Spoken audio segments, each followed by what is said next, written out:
And we're live. Hello, everybody, and welcome to Forever Rugby on Forever Sports. It is match number 2 for our coverage today. Australia taking on England. Kickoff is in just a few minutes. Australia looking to try and seal the series. England looking to try and level the series and try and come back after their very disappointing defeat last weekend. We are going to get a poll in the comments. So, who do you think will win? Australia or England?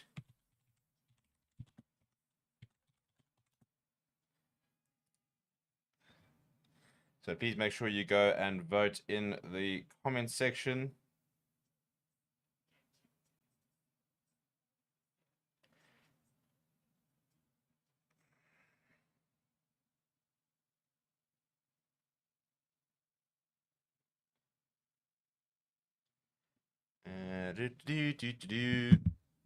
Yeah, and I mean, look, Australia very much on the journey of rebuilding ahead of the World Cup, and I'd say firmly on the journey in terms of like doing pretty well. Beat the Springboks twice last year. Didn't have the best. I mean, it was a reasonable end of year tour. I don't think they deserved. I mean, I don't think Dave really deserved was the coach of the year and stuff. But yeah, they're a team on the rise, and I think if you look at the starting line today, it's a pretty decent side. Just before we go through it, please do smash like on the video. Please do subscribe to the channel as well. England are under a lot of pressure. Eddie Jones is under a lot of pressure at the moment, as he always kind of seems to be. But one thing I can tell you right now is England will be competitive in the World Cup next year because Eddie Jones sides always are. So he'll have a plan, and yeah, he hasn't been playing particularly good rugby at the moment, but he will be the coach next year. They're not going to sack him. The rugby football, not going to look at replacing him at all. So he's pretty comfortable in his job. Connor, welcome to the stream. Says hopefully Australia, we need the Southern Hemisphere dominance back. Moses says happy Saturday morning. Got up at 3 a.m. to watch the historic win in Dunedin. Well, I mean, really, it was worth it, wasn't it? At the very least, if you're gonna get to that sort of hours, then at least they need to make it worth it. And I think Ireland certainly did. But if we look at the two sides today, we'll start with the Australians. It's Angus Bell, David Porecki, and Tania Tupou is back in the number 3 jersey. There are fewer greater sights in World Rugby than seeing that man out in the wide channels making a break. An absolute unit of a player. The two locks today are Matt Phillip and Caedwyn Neville. Then Rob Liotta, Captain Michael Hooper, and Rob Valentini completes the loose trio. Nick White partners Noah Lolesio at 10. Marikau Korobetti, Tom Wright, the two wings. Jordan Petia at fullback. The centre combination is Samu Karevi and Hunter Basami. Karevi is their be all and end all, isn't it, of the Australian side, backline at least. He is the player that gets them over the advantage line. He is the player that is usually at the heart of most of the good things that we do see from the Australians. But obviously, it all starts up front, and I think that we're going to have to see a big scrummaging performance from the likes of Tupou, Bell, Porecki. I think we're going to need to see, and we always kind of do see, an 8, 9 out of 10 from Michael Hooper.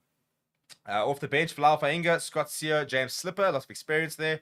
Then Nick Frost, Pete Samu, Jake Gordon, James O'Connor, and Isaiah Perezi. So it's a decent bench, a nice mixture of experience and some exciting players. If we look at the English for today, Ellis Genge, Jamie George, Will Stewart. Ellis Genge is definitely somebody to watch in the coming years. He's going to be moving to Bristol Bears in the coming season. He's just left Leicester where he won the league there as captain. And the captaincy sort of brought out the best in him. He had a bit of a bad streak at one stage, but since becoming captain, for example, he's calmed down a lot and he's now started to really fulfill his potential. In the second row will be Johnny Hill and Mario Toda. Johnny Hill was sort of responsible for getting that reaction from Darcy Swain, which saw him being sent off last weekend. The loose trio is Corey Laws, captains the side. Sam Underhill comes into the side, as then Billy Villapola at number 8. Jack from Portfleet is the number 9. He's next to Marcus Smith, Tommy Freeman, and Jack Noel, the two wings. Guy Porter, Owen Farrell, the two centres. Freddie Stewart at fullback. So quite a few changes from Eddie Jones, who is very much looking at the depth that he has at his disposal, and sort of seeing where everybody stands. If you look at the bench, though, Luke Cowan-Dickey, Marco Vinapola, Joey Hayes, Ollie Chesham, Lewis Laidlum, Jack Willis, Danny Kerr, and then Harry Arundel. So quite a lot of exciting players to look on for in the last stages of the game. Yeah, weather's supposed to be pretty good. The referee today will be Andrew Brace. He'll be assisted by Paul Williams and Craig Evans. The TMO will be Joy Neville. So an Irishman on the referee, an Irish woman in the TMO box, New Zealand, and a Welsh assistant on the side. Please do get voting on that poll. And let me know who you supporting. Let me know what you think is going to happen in the match itself. It should be really, really exciting. And I think this will be a very nice curtain raiser to the real big match, which is obviously the Springboks versus Wales today at 5 o'clock.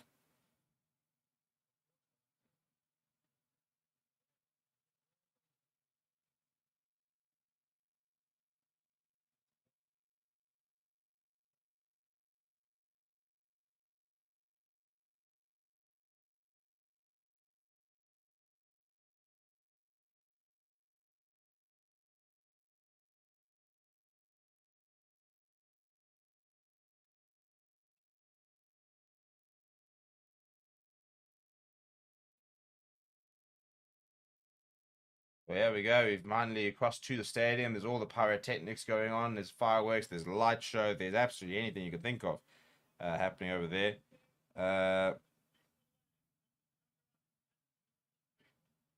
We are at the Suncorp Stadium tonight, and yeah,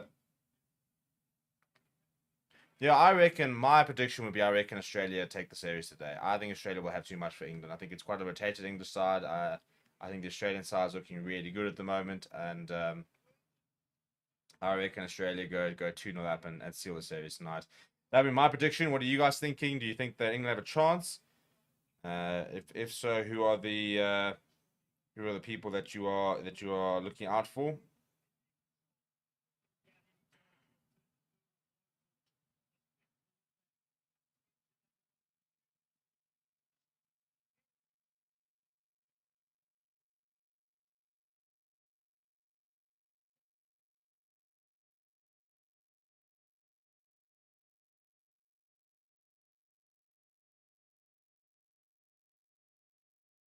There you go. Bloody sort my signal out after this, so you can make sure you don't have any issues with the Bok game. Coverage will begin at 2 o'clock, by the way. So we have quite an extended coverage build up towards the Springbok game. But basically, um, yeah. So as soon as this is done, we will then be moving straight into our Wales versus Springbok coverage, which will it's gonna be quite cool. It's gonna be very exciting. Some very cool things we've got lined up. Have a look at sort of some of the conversations we've had throughout the week and stuff like that. And yeah, it should be quite fun, I think is the word. And yeah, I think it's gonna be a very interesting game tonight, isn't it?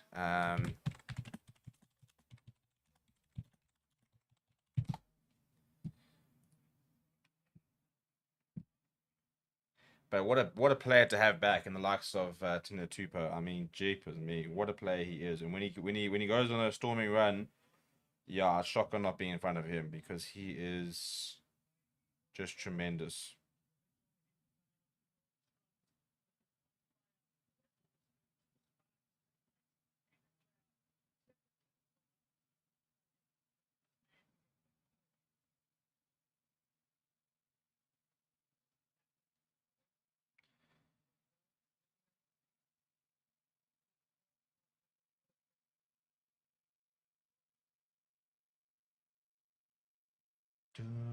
Well, just about to have the national anthems getting underway.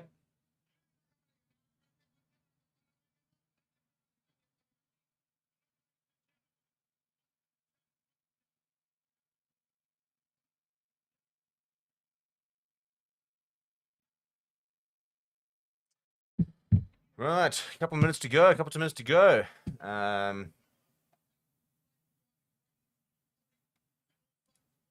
Yeah, any score predictions? What are we thinking? Anybody out there brave enough to give a score prediction to put their name on the line here and say what they reckon we're gonna see?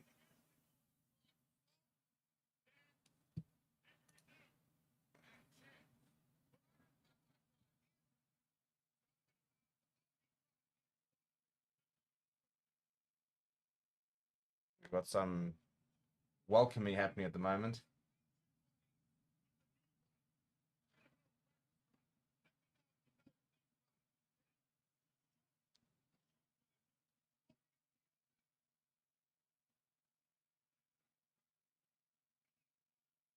And wasn't this game supposed to start 10 minutes ago?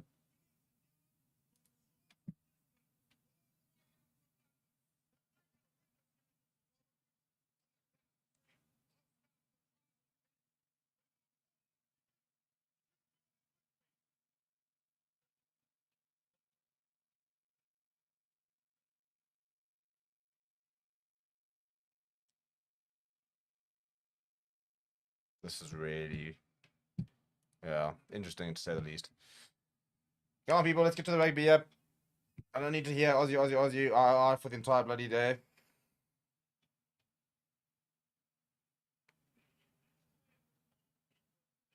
Right, now we'll get to the anthem. As I said, I'm pretty sure we're running about 15 minutes late here.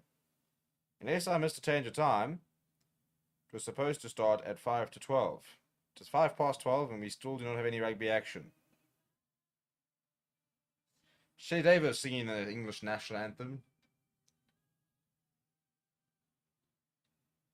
God save our Queen.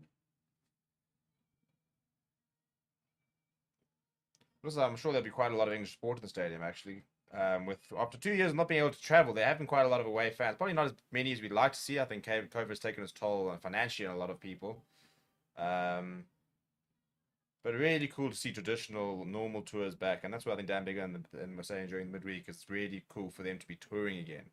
You know, to be going to countries. Yeah, there's the English contingent. Oh, quite a big contingent as well. I'd love to. I really wanted to go on a traveling on an outgoing series or going in an away leg, go and watch the box somewhere really cool. Connor Snape says his leg is the size of his scrum half. Sabrina Swartzke says where Connor's going 26-20 to Oz. And we have a whole choir here for the Australian national anthem.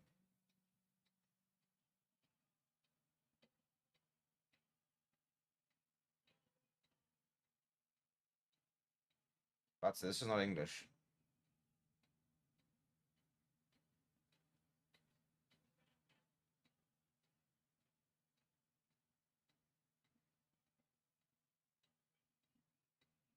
This is very interesting.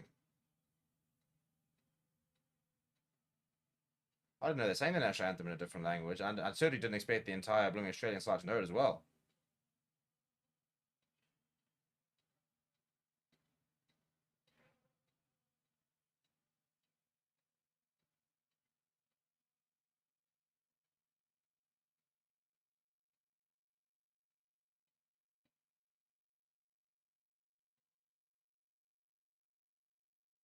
Yeah, now we're moving into English. Yeah, and there comes the crowd. I don't think most of the crowd knew what was going on.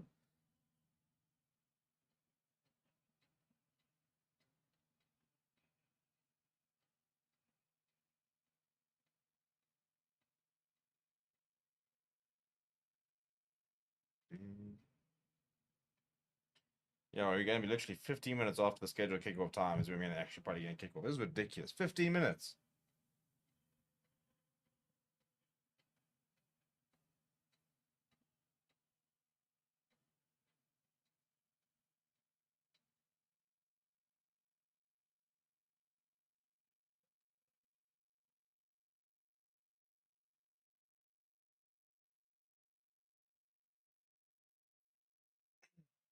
Right, the anthems are out the way, and we are just a few seconds away from kickoff. I'm not sure who actually does have kickoff, yeah?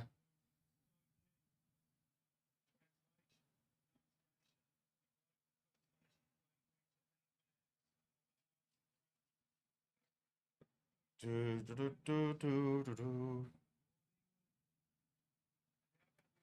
Guy Porter making his England debut today.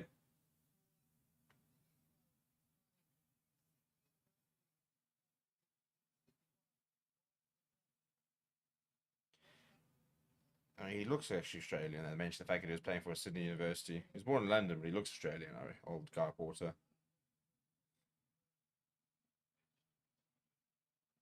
Right, Owen Farrell with ball in hand to get the game underway.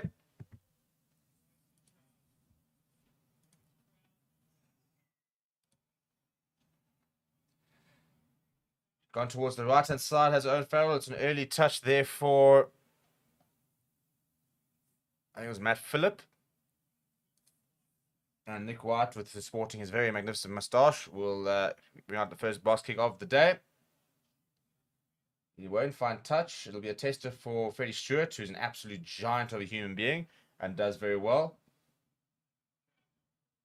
First carry of the day for Will Stewart. Now Marcus Smith going very flat for Ellis Gage. Oh, he's just sat down. Ellis Gage is still going. Off to Jamie George. What a carry from him. Left side Marcus Smith. Marcus Smith decides to put the kick in behind. And it's well read by Corabetti. And I think it was Jack Noel there just deciding to let it bounce. And it bounced out. I mean, jeepers, he's just absolutely sat down Michael Hooper. You do not sit down Michael Hooper very often. And Ellis Gage has just said, thank you very much. We'll see you later. And I think it's a really poor option there for Marcus Smith. Maybe the options were, but the execution was really poor, gifting possession away, and it was such a good position to capitalize that I don't think that was the right option for Mark Smith. Cordy Laws, first line of the day, solid catch from him. How many different camera angles do we need to get here? The ball spills out, and Tino Tupo comes away, gets a little backhand. Oh, Michael Hooper knocks it on. So it is knock-on advantage. Owen Farrell decides to dab the ball over the top. Tom Wright's got a bit of time. Down the throat of Marcus Smith. Marcus Smith puts it deep. Freddie Stewart is chasing, but it's very, very deep.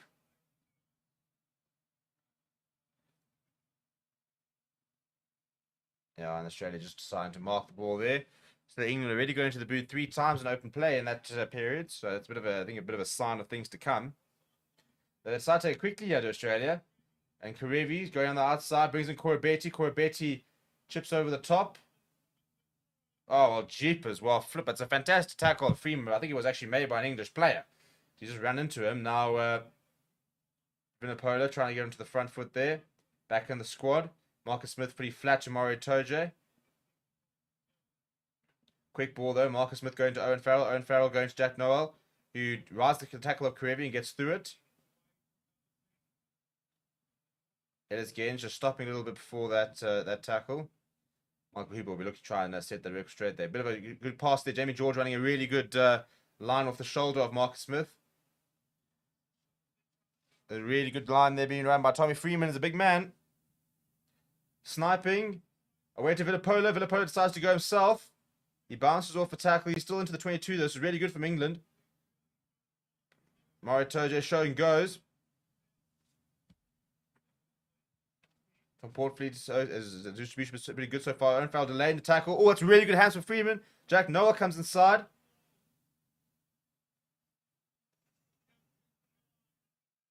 You get this ball out, Cheddars from Port Fleet. And the ball's actually come to the Australian side. And Wright is throwing the ball into the English side. It's fallen into the hands of Philip, but we had to stop play there because Jordan Pettier is currently down and receiving treatment. What a bit of a frantic period of play there. It was really good hands there from Tommy Freeman to get that ball out to...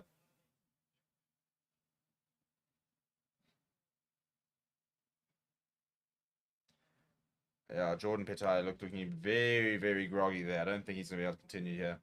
At the very least, he's going to need an HIA.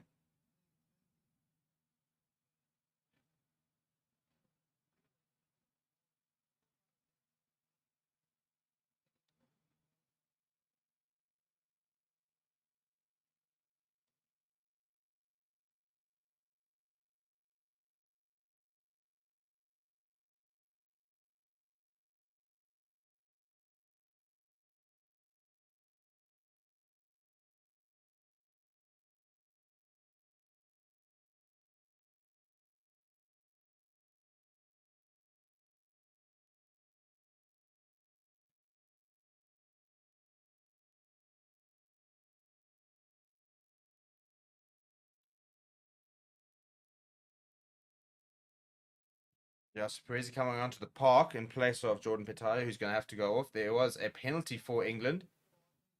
So all of a sudden they've got a line of 5 meters out.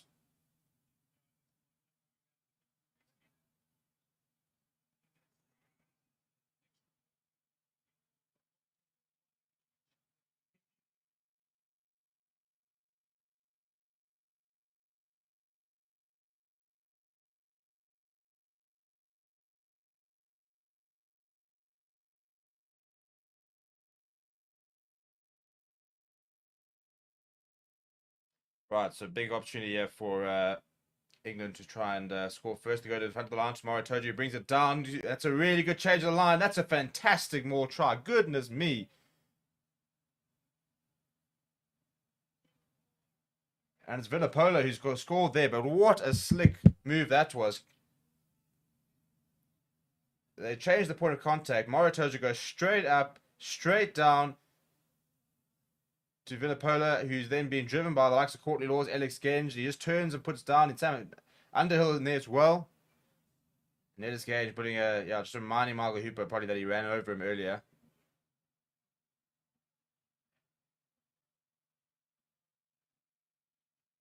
Well, that's the perfect start from England. Vinipola. He's got 9 tries in his career in the 63 matches. Make that 10.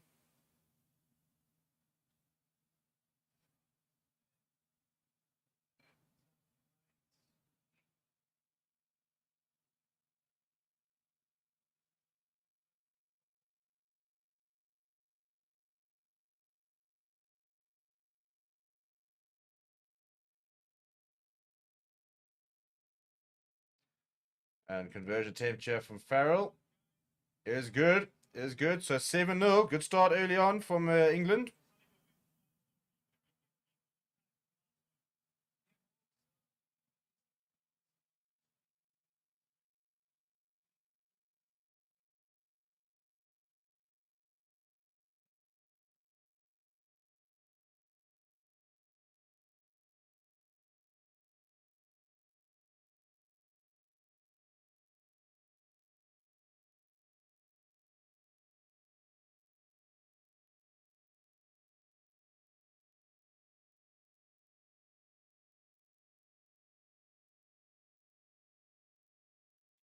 Right, reasonable restart as well. So it's pretty much the perfect start here for the English. Cameron said the refs are blowing up too many penalties. The count in the All Blacks game is pathetic. They need to ask Rice to do a video on paper. Well, I mean, I don't think you can ever say refs blowing too many penalties if they are all legitimate penalties, to be fair. I don't think paper had the best of games, but like the cards and stuff for that were all pretty justified. It's comment says Wallabies going down today. Also, Springboks going to nail the All Blacks. Who's getting on the field? I think if that was earlier, then we've got Isaiah Perez, who's on. Right, first Australian liner there. They go to number 5, who is the towering Cameron Neville. Chip over the top there, and it's well read by Will Stewart. I was Freddie Stewart, sorry. Gives it away to Freeman. Van Portfree going back towards Marcus Smith.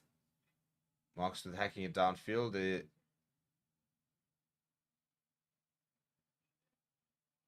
It's a good little kick in behind there for Perez. It almost had a really good bounce, but well met by Stewart, who puts the boot. Oh, he's done very well to keep it in. I think Tom Wright has done very well to keep it in. However, he's in a lot of trouble here, though. No, he was held a little. Australia under a lot of pressure, winning a penalty there. So Sam Underhill apparently not supporting his body weight, but it was a very good option from Stewart, and they put in a lot of good pressure. It almost went out. Did very well to keep it inside it, Tom Wright, because that was, first of all, would have been a 50-22. If he had let it go out, or else if he had obviously stepped over, it would have been a line out in the 22. So really good work there from the wing.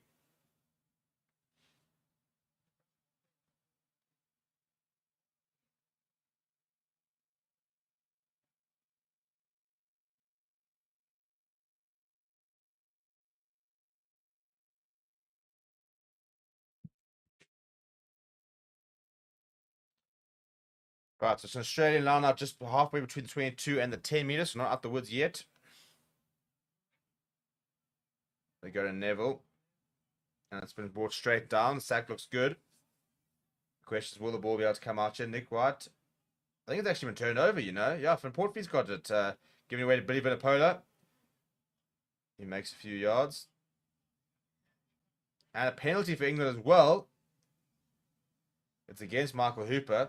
Actually, no, I think it's for not rolling. So this is a big opportunity for England. The question is, do they go to the corner or do they take the 3? That was really good work at more time there from Johnny Hill and Will Stewart, I think it is.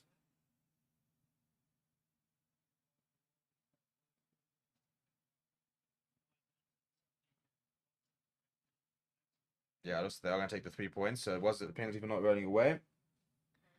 So Owen Farrell will look to extend his pretty impressive international points tally.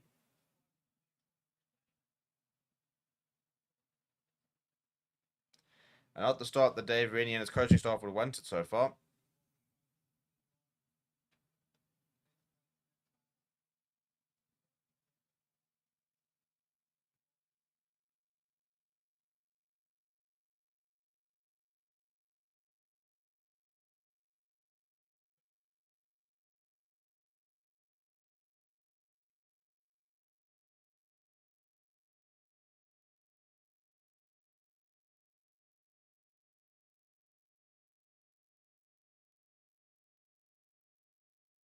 And Farrell with no issues there. So England extend their points to 10. Pretty good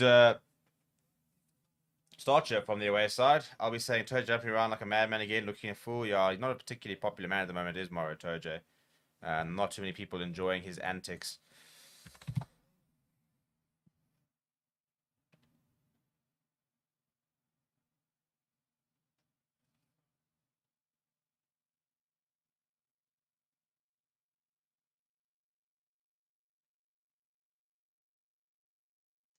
From Portfleet from the base of the ruck, lifting high into the air.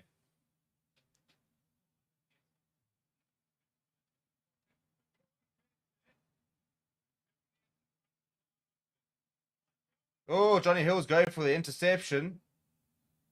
And knocks it on, so it will be an Australian scrum. There's a bit of booing there. People are asking for more than a scrum, but I think it was a genuine attempt at an interception, to be fair to him.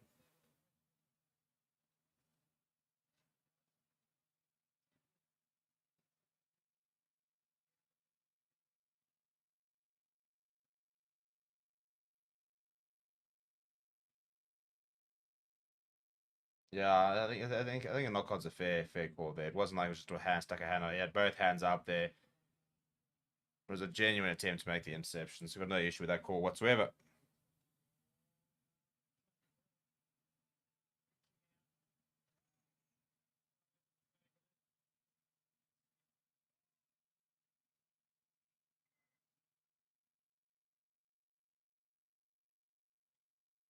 We have a reset. Well, actually, we're going to have a short-time penalty. A free kick against Taniela Tupou.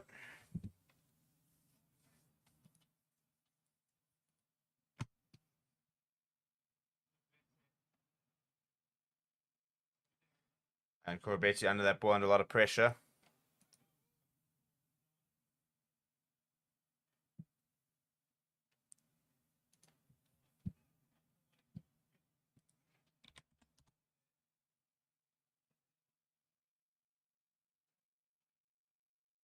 Teeny now, first carry of the day. Throws away 2 defenders, then gets brought down.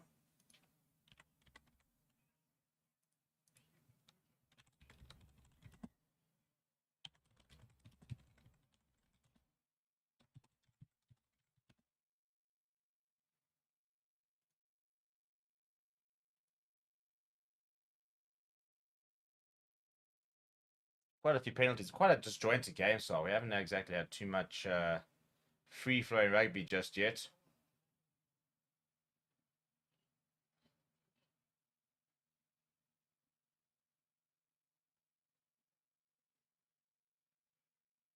I'm going to try and busy find an tackle, but they can't actually find it.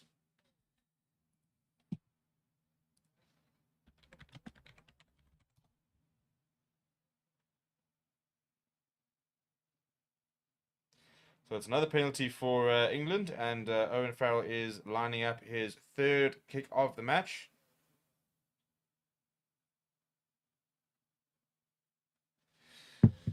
Da, da, da, da, da, da.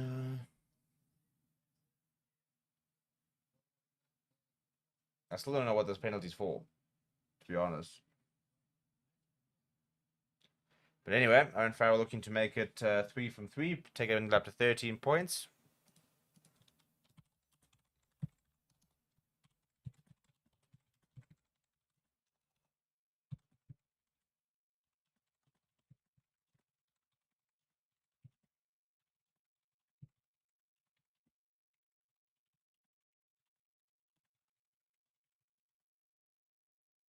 And Farrell keeps his head down, puts that straight through the middle, and England got up to 13 points to nil. And so far, very much one-way traffic.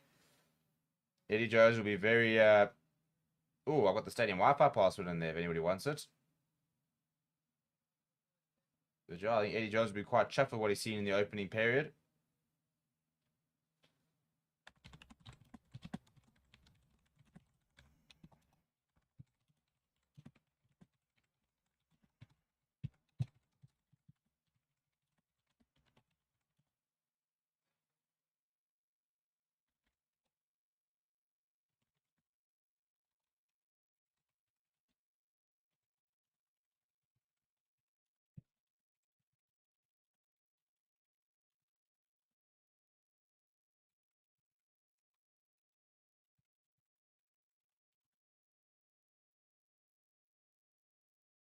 I mean, England are just doing everything well at the moment. And the kick ahead there is Tom Rice, Corder, and Jack Knowles done chased up very well and bounced them into touch. So from the restart, they've managed to get up to the halfway line and won themselves a line out. And I think Australians are looking rattled, I think is probably the word to use.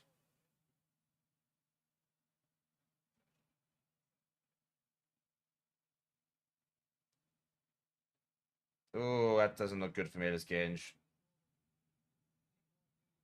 He's got that side to his game, doesn't he? He's quite a grabby player, Ellis Genge. And he's just put his elbow in the back of Nick White's head on the ground.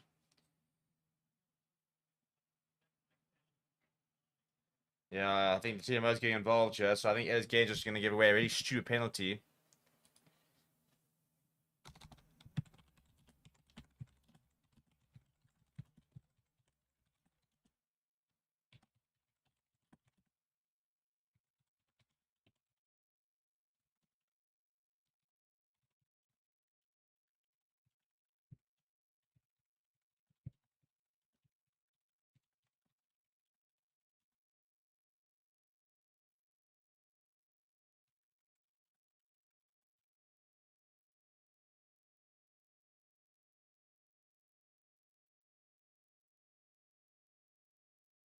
Yeah, so it is a penalty for Australia. Pretty stupid from Ellis Genge, to be honest. And that's his issue, isn't it? He's a quality player, but he just has that side to him, and it's just so unnecessary. There's no need to do that.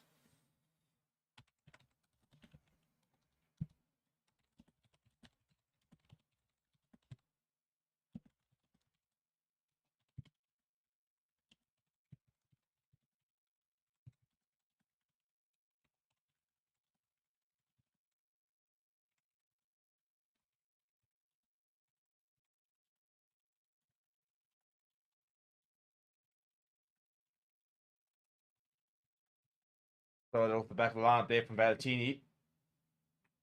Philip there at first receiver. Corabetti, Karevi's being driven back, and he's lost the ball in the process as well. Nick White there, but Owen Farrell's there trying to rip that ball. And it's going to be Australia scrum.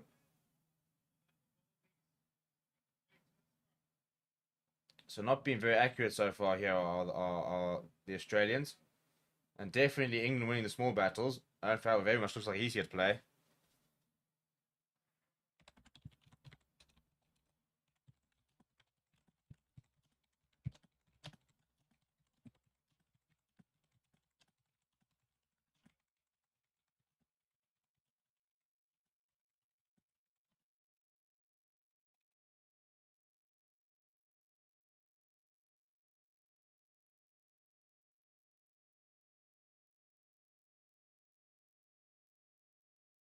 Woo! Excuse me. Whew.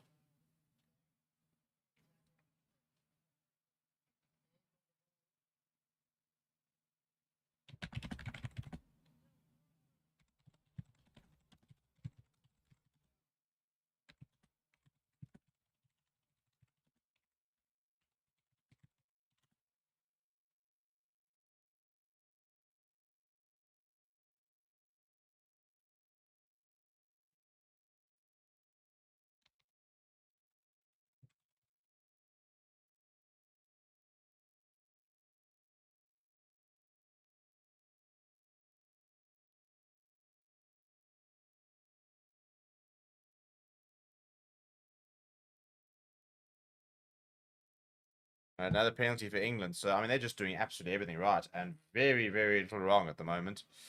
Um, I'll be saying England are dirty. How's that not a card? If that was a block, it's a yellow minimum. And Nether said, I wouldn't be nice. Wouldn't it be nice seeing Australia lose and South Africa coming to save the day again for Southern Hemisphere like we did in the World Cup? Obviously, if I was Oz captain, I'd tell the ref that either he sorts out the off the ball antics or the players will. Yeah, there's been quite a lot of stuff beyond the ball and off the ball and beyond the whistle and stuff. It's not been a particularly nice game to watch so far. Very disjointed, very niggly, very, very much not a lacquer, I think is the word.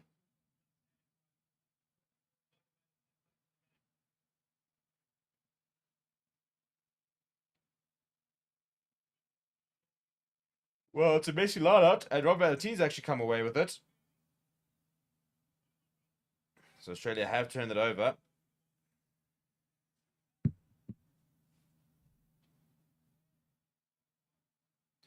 Now Nick White will slow things down from the base of the rack. He's not going to look for touch. He couldn't look for touch because he's by side 22. Puts in the middle of the park. Good take there from Freeman, but Tupou is there making minutes himself. Van Portfleet takes it quickly, gives it away to Ez Genge. Valentini working really hard in that tackle.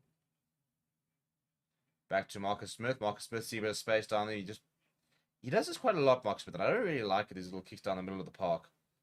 And running it out themselves, Australia. And Michael Hooper's giving it out towards the replacement, Perezi, on the outside. And they get up towards the halfway line. Oh, that's a nice carry. That's a big, big hit there coming from David Parecki. Michael Hooper now. This is much better from Australia. Very good continuity. Courtney Laws, though, has got his hands all over that ball. And that's a really, really good penalty from the English captain. Been a little bit absent so far in the last game in a bit. But that's a very good intervention. For Australia's first real positive passenger play. No, I can argue that there wasn't much of a release there, but must admit the breakdown work there was not particularly good from Australia. There was no, I mean, the clean out was very ordinary. But another English penalty, and Owen Farrell will kick them towards the try line. So England will have another opportunity to try and attack the Australians. 13-0 after almost 20 minutes.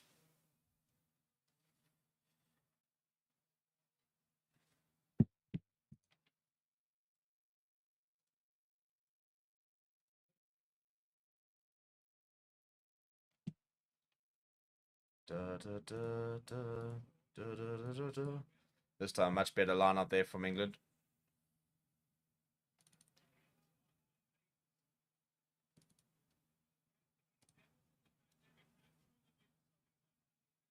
It's really good work here. I think Neville's come through and got his hands on the ball, and he's allowed to. So I think this could be turnover ball.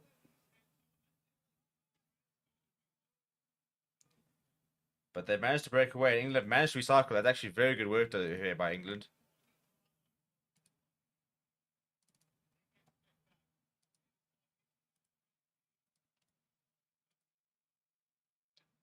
Back to Jamie George. Penalty advantage, Marcus Smith. Lots of options. Those are. Parisi gets a hand. Not a penalty, though, for attempted interception. Or is it? Are they going to have a look at this? Is Andrew Brace going to have a bit more of a look at this?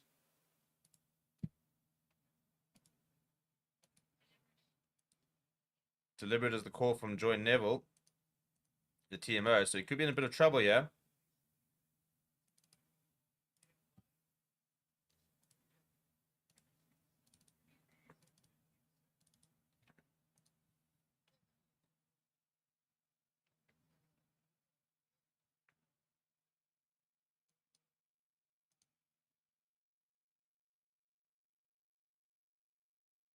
Yeah, they review this potential penalty try territory. I think that's what they're looking at here.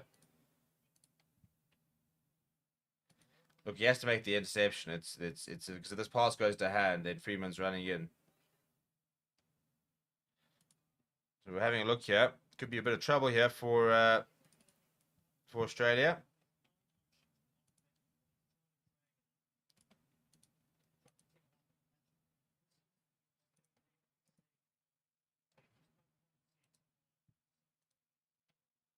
No, you see, I disagree with the commentators here because they're sitting there saying it's not a deliberate knockdown, but that's not a genuine attempt. He's never ever trying to catch that. Australian commentators are the absolute worst.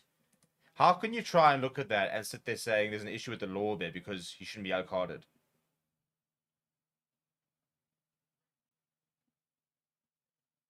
It's not clear and deliberate.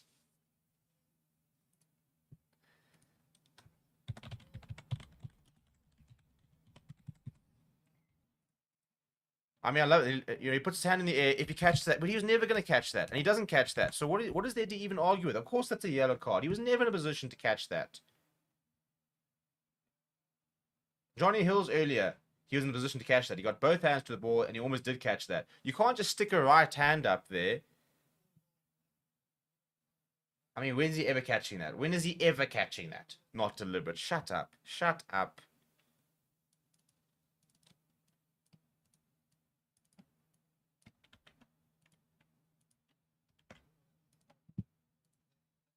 I mean, really, really, really. Obviously, it's always nice when England lose. This says, true, it's always nice seeing England win, but do you really want these Aussies growing too much confidence through wins? Remember, we'll meet them soon and we need to sort that hurdle. Well, it's 16-0 to England, so I don't have to worry too much about that at this stage. Obviously, the way the laws go recently, that's almost always a penalty try. You basically have to catch it now and get a card. And as I say, some thought ERC is a weak lead because we won it, but how Ireland has travelled to the All Blacks in these last two matches proven otherwise. Interesting point, actually. I can't believe the commentators are arguing about that yellow card as if it wasn't deliberate. Like, are you stupid? Yes, actually, unfortunately, they are stupid. Is the reality here. Now we have a water break. We saw quite a few of these. We didn't see any of these during Ireland versus New Zealand, but we saw quite a few of these in the first test between the Springboks and the Wales. And in fact, I'm gonna have a very quick break myself. I just need to go check something.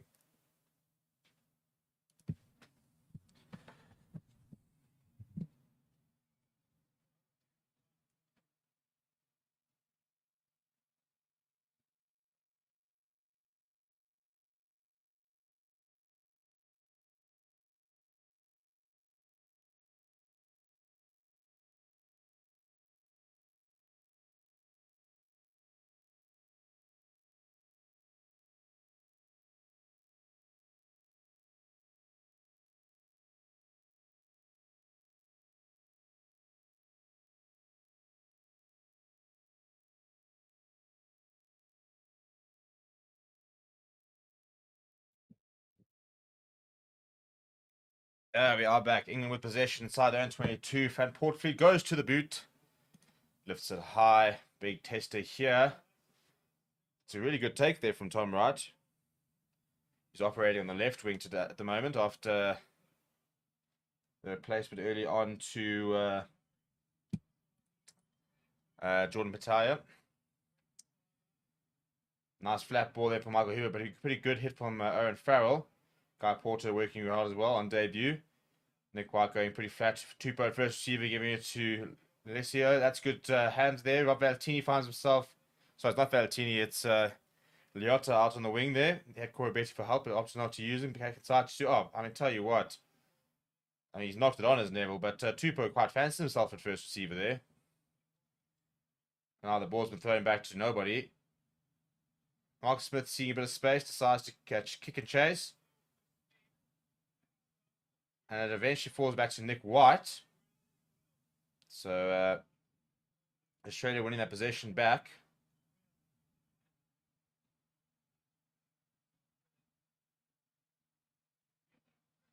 Matt Phillip, good offload to Valentini, but it's a very big tackle there from Guy Porter. Nick White slowing things down, goes to Tupou. Tupou this time carrying it up himself. White going back to no left, Essio. Lifting it high for Corey Betty to chase. Noel's there. Does take it very well out the air. I'm just waiting for my stream to return. Johnny Hill now, carrying it up strongly.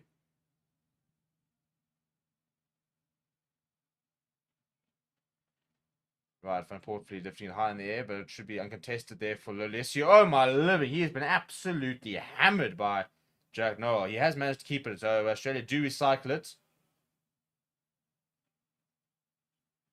Pretty good kick, but well positioned there was Freddie Stewart. Returns the favour with that right boot of his. Where's his ball? Ball is going to stay up. Nick White is dancing back, and he's actually knocked it back a bit. Running to a bit of space. That's pretty well played. No, you should have kicked it. It was very well played until they went to Karevi eventually does kick it. It's a decent touch finder as well. I mean, it's initially pretty well played by Nick White, and I think it was Perezi, but then Perezi just decided to take it himself. We'll have another look at this hit here from Noel and Alessio. I mean, it's a good awareness here by Nick White. He just runs into the gap. But then, yeah, it's Alessio who then decides he gets himself into a world of trouble and throws a long pass out to Karevi, who did very well to come back. Because if he didn't get back, then Alessio was in a lot of trouble there. Pretty flat ball there for Marcus Smith, and chip over the top down the middle of the park. Nick White under a lot of pressure. Oh, and Hill's plucked it out the air, and he's going on a charge.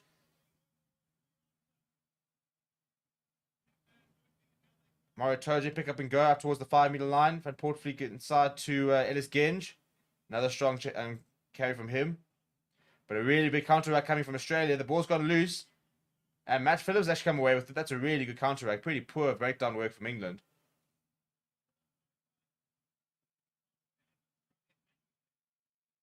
Karevi now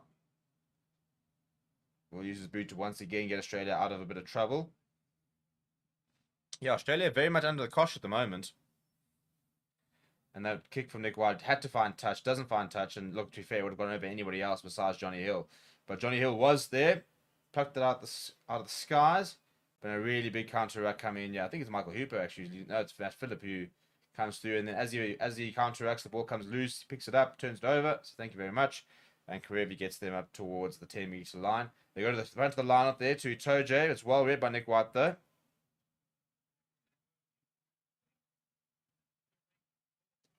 Courtney Law's not carrying it into contact. Portfleet going to Mark Smith once again, bring that little side boot chip, but it's come off their head, and Sam Underhill's come away with it. Jamie George! Well, you might have to look at that tackle from Nick White. It was a very good one, but I'm not sure there were any arms involved. Marcus Smith, long pass out. Corey Bates had to come out to Jack Noel. Noel's got some space. Can he round out? No, that's a very good tackle. That is an absolute class bit of defending from Hunter Paisami there. He gave him the outside and said, I'll take, and used the, I mean, yeah, the little chip kick from Marcus Smith worked that time. It came off the head of an Australian player. Worked brilliantly. Then the long pass off from Farrell to Noel. Unfortunately gave, what a tackle that is from Hunter Paisami. Goodness me. Doesn't get much better one-on-one defending than that.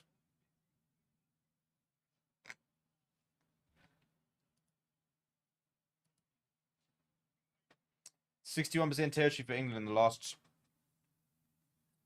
it was 20 minutes there, and a free kick for Australia as well, so they'll actually get an opportunity for them to really clear their lines. But that's the biggest issue with Australia at the moment, is that they're playing in the wrong part of the field.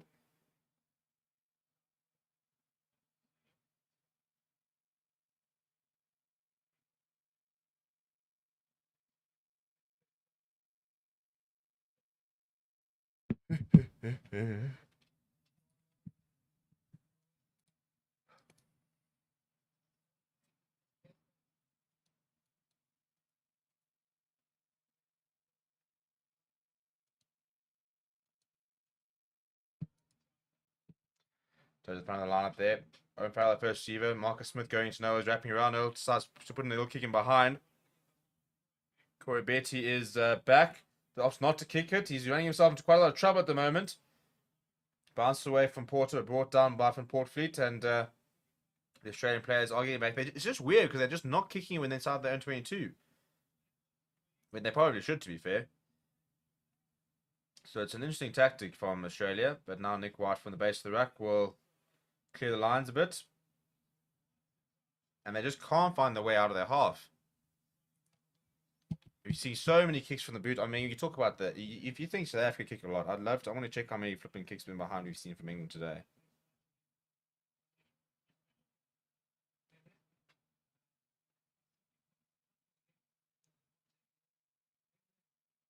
It's fine, they start, shall we?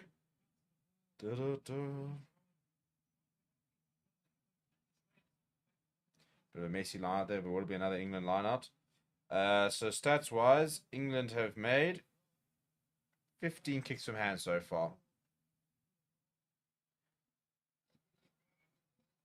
It was a pretty good contest initially there from I think it was Philip, but did concede another line further on. Yeah, 15 kicks so far from hand from England, 12 from Australia. But how many of those from England have been attacking kicks?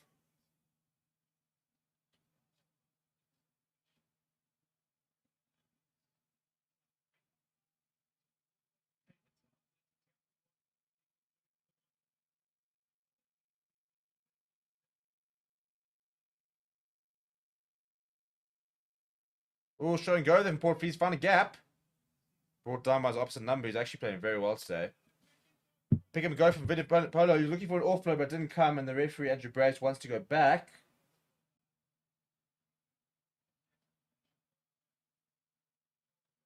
It looks like it's an England penalty.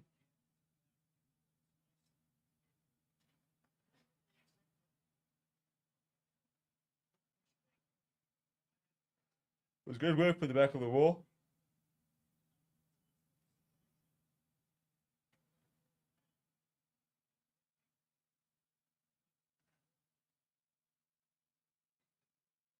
Now you can see it, Believe in Polo is enjoying being back in the England setup.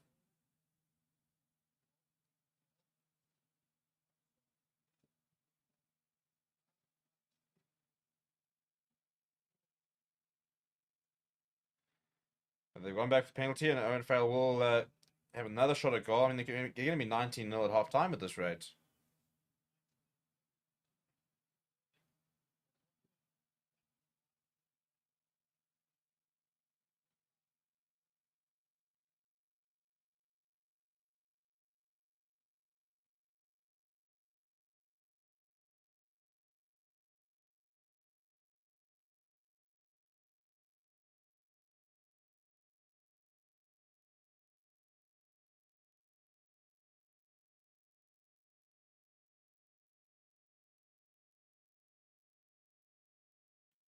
Owen Farrell's been 100% off kicking tee so far, and he will keep that 100%.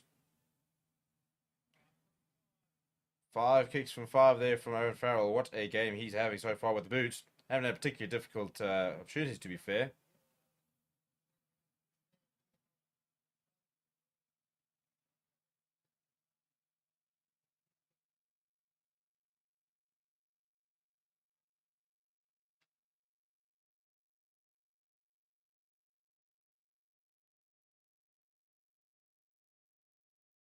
We start going towards the right side. I hate rugby in Australia because they're trying to use all these different fancy camera angles, and it's just so difficult to watch. But pretty good take out the air there from Jack Noel.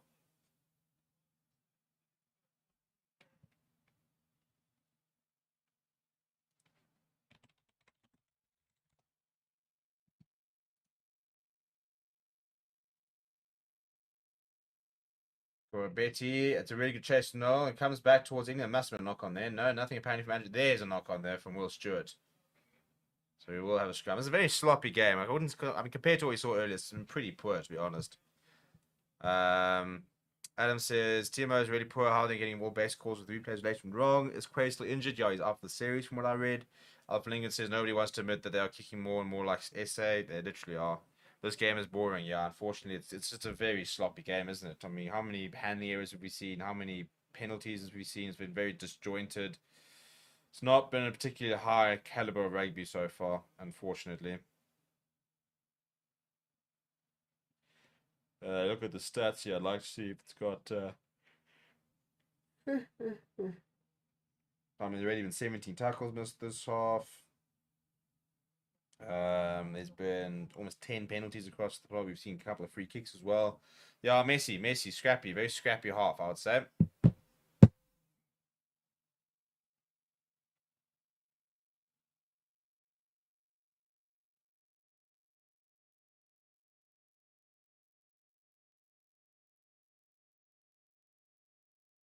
Another reset scrum here.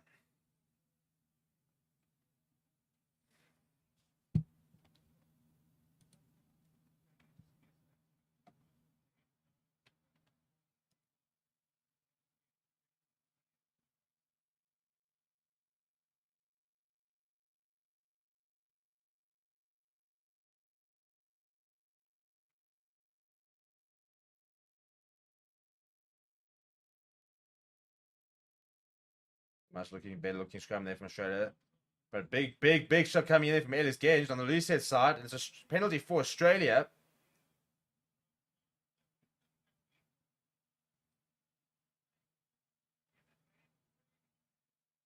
And this should look pretty good. And then, unfortunately, as soon as it went down on the loose head side, not sure. I mean, Angus Bell had his arm all over the floor, so you can see why Will Stewart's not particularly impressed with that call.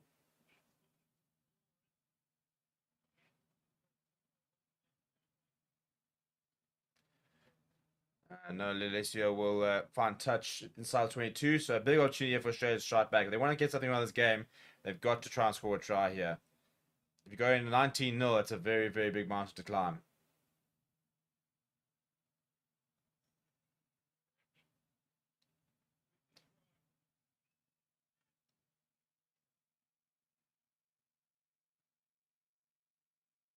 Miscommunication, yeah, for Pereki. Goes to Matt Phillip. But the ball comes loose here. Give it to Angus Bowles, who Sam Underhill helped out Mark Smith. Their penalty advantage, I think there was from Andrew Brace. Yeah, Hunter Basami going on a run with a mission there. White go all this space side wide, but Angus Bowles through the middle. Angus Bowles is just centimeters short. Can they recycle it?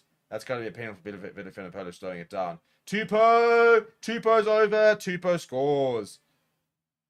Yeah, unfortunately, Tanina Tupou against most people, there's only one result. And against Owen Farrell, that was the result. I mean, that man is an absolute fridge of a human being. And he's just has a really good run there by Angus. But look at the change of speed there. It's a good tackle made by Johnny Hill and Jack Noel, but they then pop it up. And I mean, Tupou versus Owen Farrell with the man in the back. Yeah, look, Mark Smith wasn't exactly going to get involved there at all. Yeah, I mean, Marcus Smith, that's actually a bit pathetic, to be honest. Literally puts his hands up like this. Doesn't even try to get tackle there.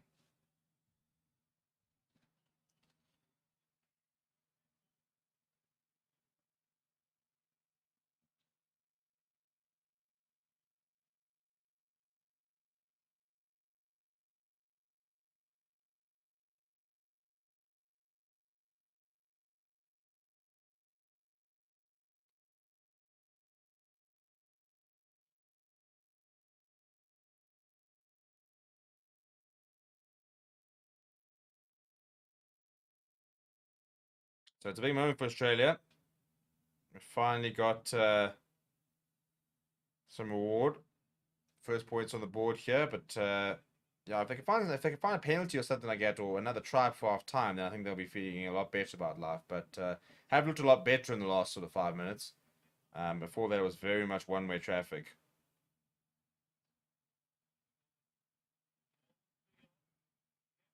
Alessio puts it straight over the middle.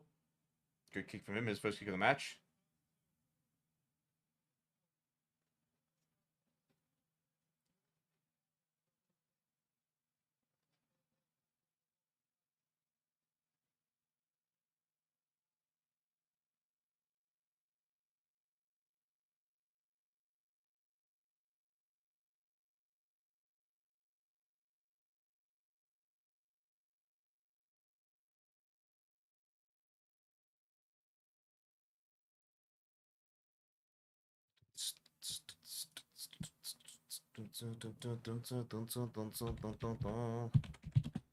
Yeah, I'm starting to ship up again, people. We're almost heading towards beer time.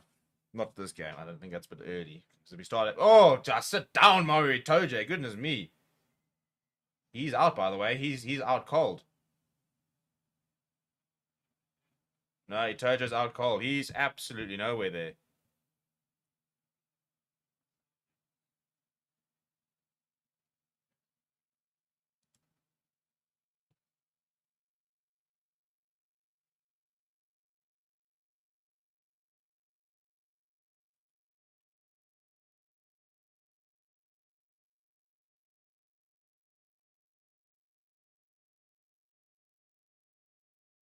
I mean, there's nothing in it. I mean, Toje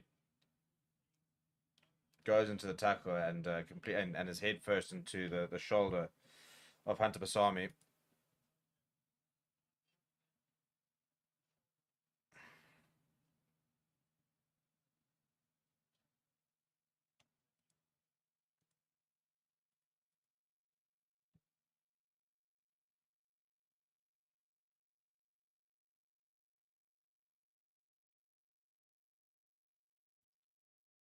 Opening says I've seen many comeback chase from Australia in this field. 19 is tough, tough, tough though.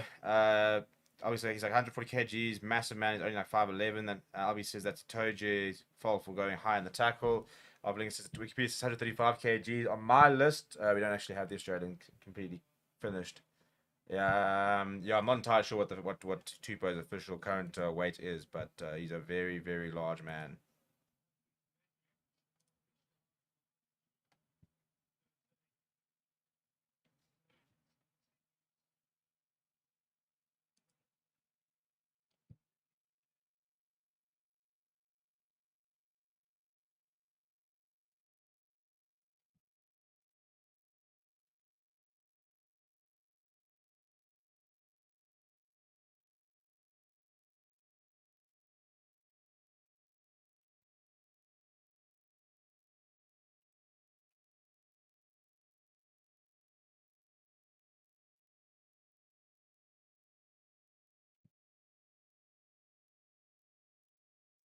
And Toji is going to leave the park.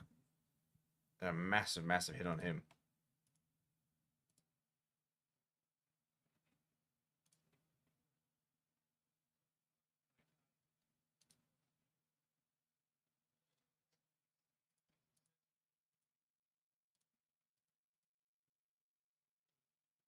Well, he's back on his feet, which is good to see from Mario Tojo.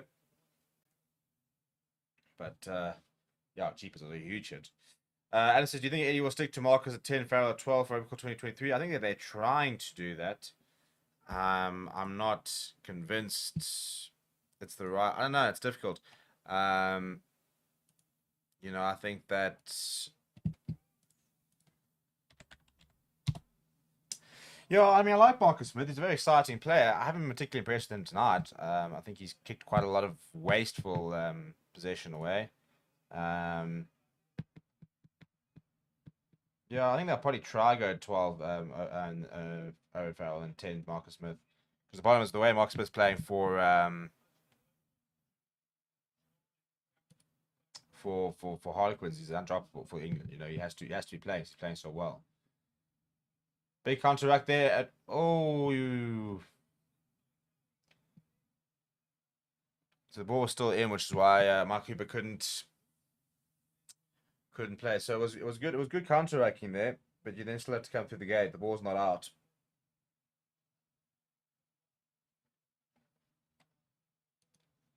So a silly penalty there for Michael Hooper to concede.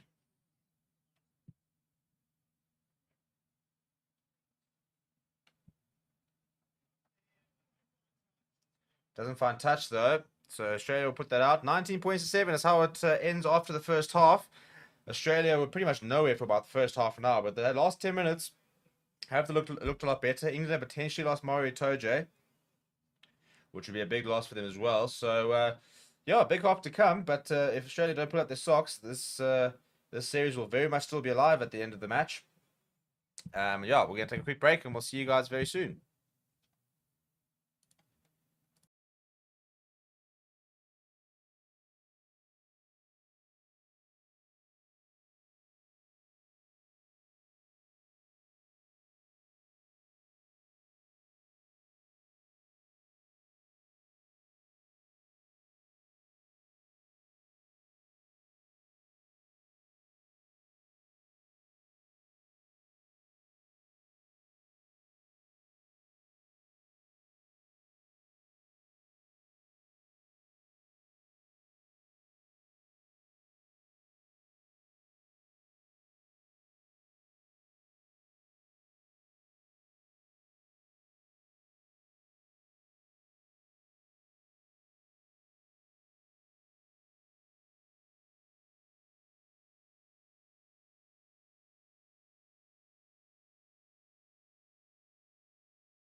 And we are back. Australia looking to try and stage their biggest comeback ever against England if they were to win this match. So,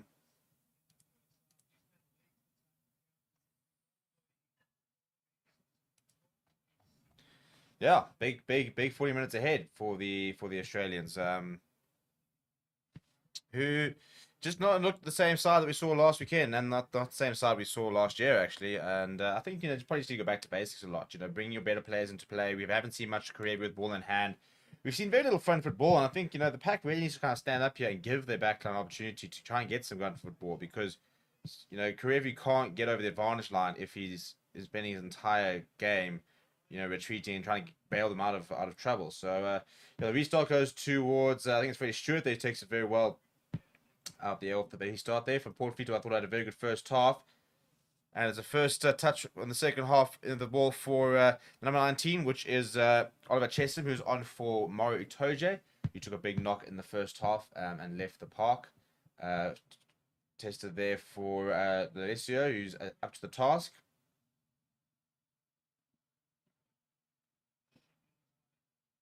Now Tupou. Nick White thought about going himself, then goes back towards Corabetti. Corabetti is a little bit isolated. I'm not sure that was the right option for him. Not too much go forward ball here. Nick White going back to Alessio, goes to Karevi. Karevi's going to try the chip over the top. And it's gathered. Oh dear, oh dear, oh dear. Isaiah Perez, he's done. He's gone. He's done his knee. He's just come back. He's come on for an injury, and that's gonna be the end of his game. James O'Connor, get ready because the way that Perez has gone down here, he knew immediately. He knew absolutely immediately. He literally tossed the ball out of play.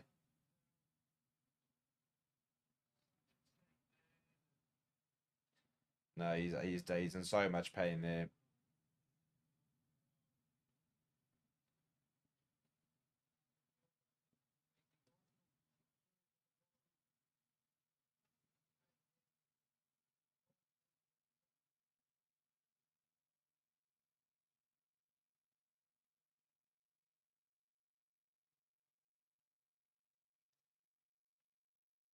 Yeah, I think that Perez is going to be out for quite a long time. That looked very, very nasty. And he literally threw the ball out as he popped up there. First thing he did was throw the ball out because he was in so much pain. He didn't even think about playing rugby at the time. Then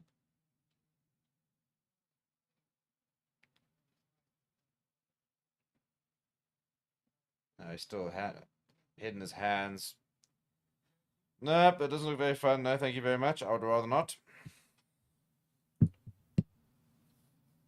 Yeah, that's the end of his 2022 season, I reckon. So James O'Connor will now be onto the park. He went down the number 20, no, the number 23. So literally, Zaya Perez would come on for the injured Jordan Petaya is now going to make way for James O'Connor.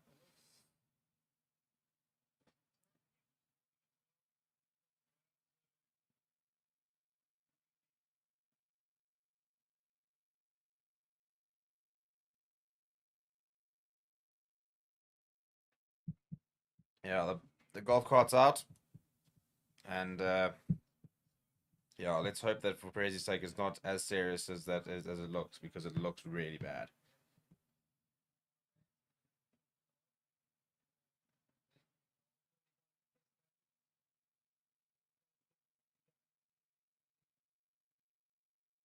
There he comes, James O'Connor.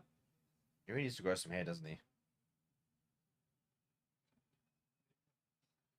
Well, it's not a bad player to be able to bring on. And the rest of the backline are all going to play a full game here because, yeah, they've just replaced the replacement with another replacement. Why is the ref so... But literally, I was thinking exactly the same thing. When did Andrew Brace get so big? Man's an absolute unit. I certainly wouldn't argue with his decisions, to be fair.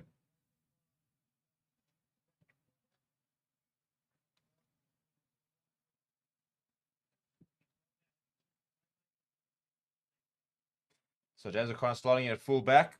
Will be interesting to see how he goes. He's such a quality player, James O'Connor. Good to see him back with Australian jersey.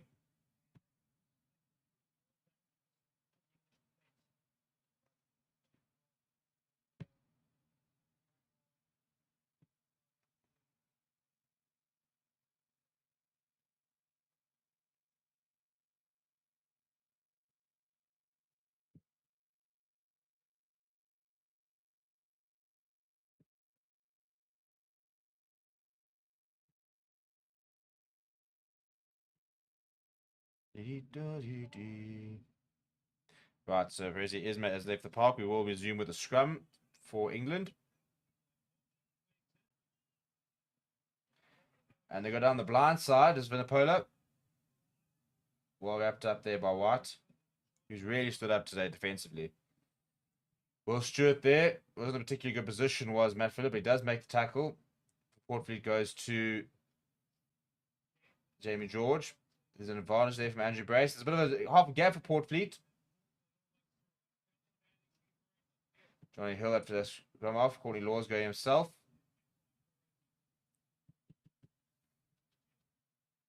Hill goes to Mark Smith. He thought about the kick, then puts in the grabber in behind.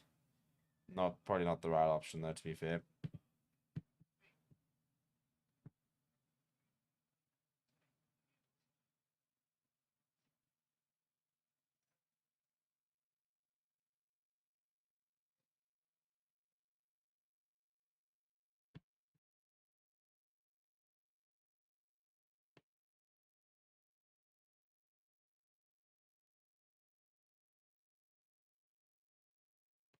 I see what the penalty's here for. I think it's for offside.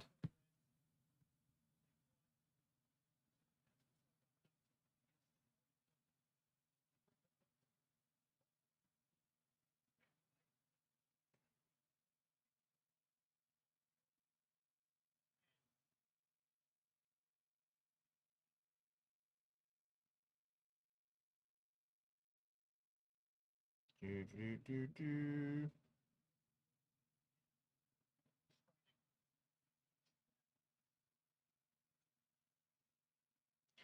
Right, so from the penalty, Owen Farrell is going to line up another attempted goal. He's scored pretty much all the points for England tonight.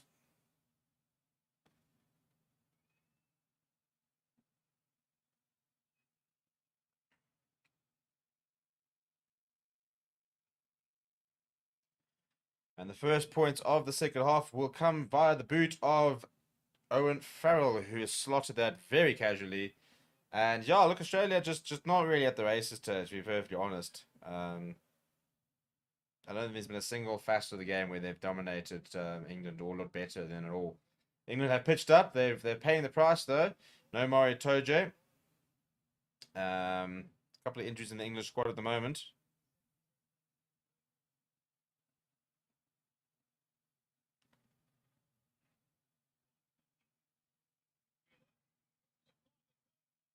Oh, Korobechi almost intercepted that. Could have gone all the way. That would have been a nice turning point for Australia. But Jack Noel doing very well to get his hands on the ball and managed to get them out of trouble a little bit. They go flat to Ellis Genge. Pereki was equal to the task there.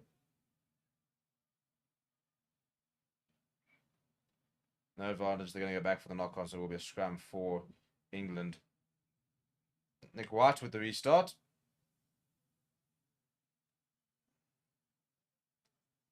And the first thing England made, I mean, they let it bounce and almost into the hands of Korobechi, which would have been a nice early Christmas present. But Jack Noel doing very well to get himself in a good position and clean up there.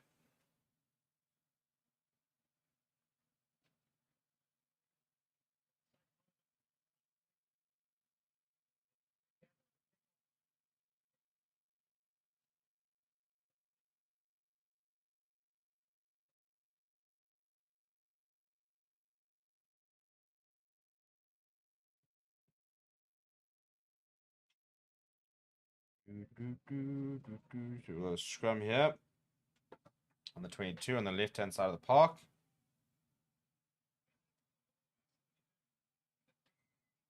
And it's a penalty for Australia, actually. So I think it's Australia's first scrum penalty. That's a big moment in the game, actually. After just conceding the first points of the game, to get a penalty here, front row angling in as the call, trying to put over the corner. Yeah, I mean, Australia need to score next. They have to score next. 22-7, 22-14, suddenly a whole different equation.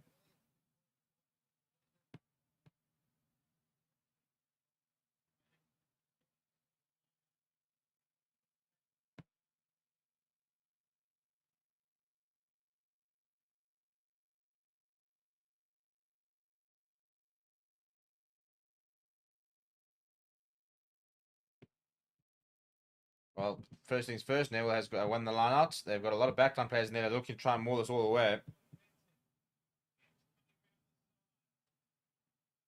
And splintered off a bit to the left. Now it's been driven back, but Parecki still got it. Karevi at scrum half. Valentini is being driven back towards the initial ruck. Matt Phillip giving it to Tupou, his try scorer.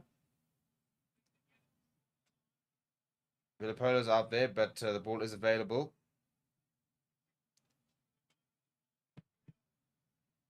Angus Bell also had a very solid first half. Going to their 6th wave now are the Wallabies. Michael Hooper picks up and goes.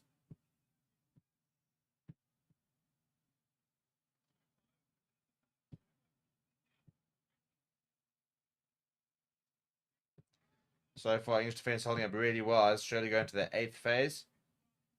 Tupou still going himself. Makes a meter. For a Betty this time. Right, now I think White goes to the back line. This year, inside ball to Hunter Basami. Almost getting past the one. Is an advantage as well, though. Penalty advantage for Australia. Nick White goes to Tupou. Tupou just bounces. I mean, Marcus Smith, I don't know if he made a tackle today, but he was absolutely nowhere there. Nick White trying to recycle this ball. Really slow ball here. Couple of backline players. Alessio going to flat. And Karevi is over. Very, very easy. Much better from Australia. I think about 9-10 phases. Tupou sent Marcus Smith packing. Came up very short. And eventually, after they managed to recycle it, there was a big overlap. And yeah, solid skip pass there from Alessio. He skips out James O'Connor as well. I think it was Tom Wright. It was O'Connor. Yeah, and he goes straight to Karevi. Albie says Smith at least try tackle this time. Yeah, well, I mean, yeah, that earlier one on Tupou, he was having absolutely none of it, wasn't he?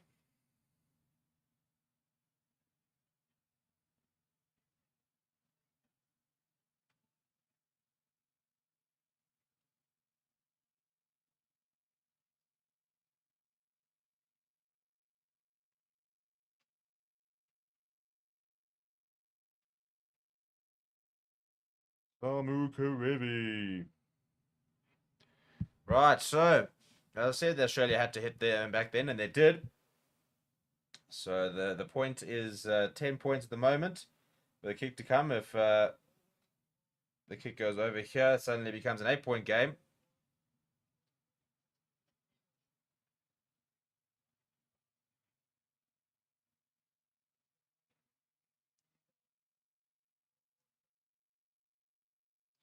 Right, no, Alessio is not the most difficult, to be fair. Karevi did do quite well to come inside. Give a better angle. Avlinga says, only got a true idea of real size standing next to these guys. I had the privilege of meeting many Bok Legend persons who are very different in real life. That's a very, very, very good kick from Alessio. And game on, really. Game on. Very much so.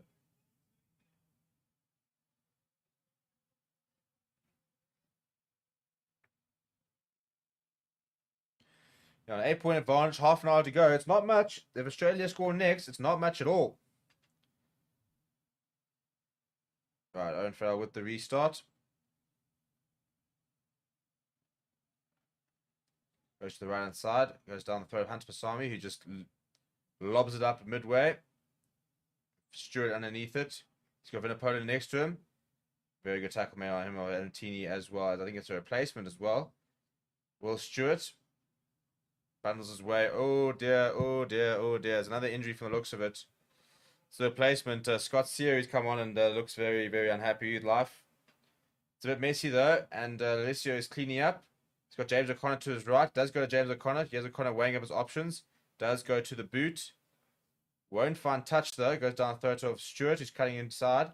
He's got Owen Farrell with him as well, but goes himself. Importantly there, trying to get up the tempo here. Guy Porter, that's a very nice carry from him, but it's a very good rip in the tackle there from Tom Wright. He gives it to Alessio. He sees a bit of space towards the left-hand side. Jack Knowles having to come and cover for that. Michael Hooper, I think, leading the charge. No. Will find touch. That's a decent touch found as well by the halfway line. So, a bit of kicking ping-pong there. It will be an Australian line-out.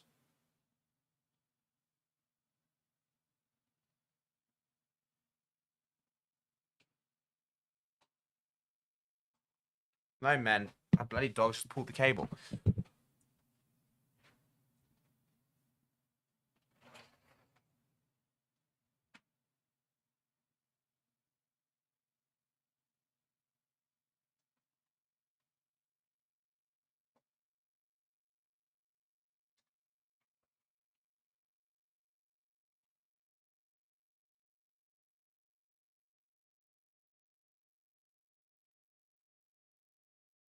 Ah, blooming dogs. They just pulled the cord for my TV. That's another Australian industry, by the way. So Scott Sear has left the park, which doesn't look particularly good. Very ominous signs here for Dave Rennie and his men.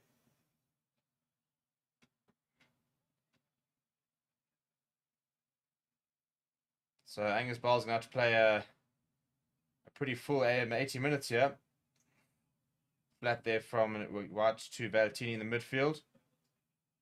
White coming short. It's a horrendous camera angle. Can we just go to the normal camera angle, people? I don't like change. There's a penalty for Australia. Well, the tide seems to be turning a little bit. Australia definitely getting a couple of decisions here. Definitely getting a bit of momentum. And as I said, if they score next, I think they could be in with a chance here.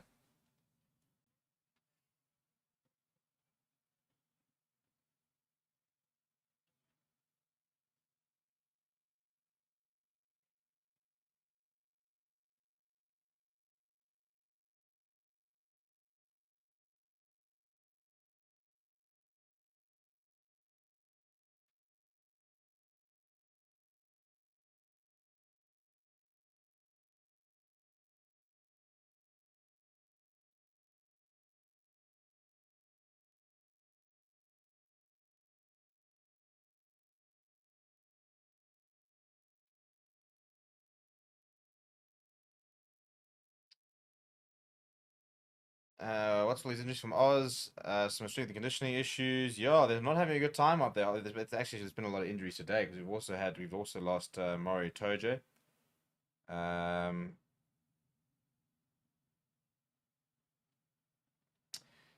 Joe says it looks like France is the best team at the moment. Look, to be fair, Japan actually ran France quite close last weekend. So yeah, I mean, look, I think France are probably the favourites in the next World Cup at this rate in terms of being at home. But I mean, even today they only beat France by 5 points.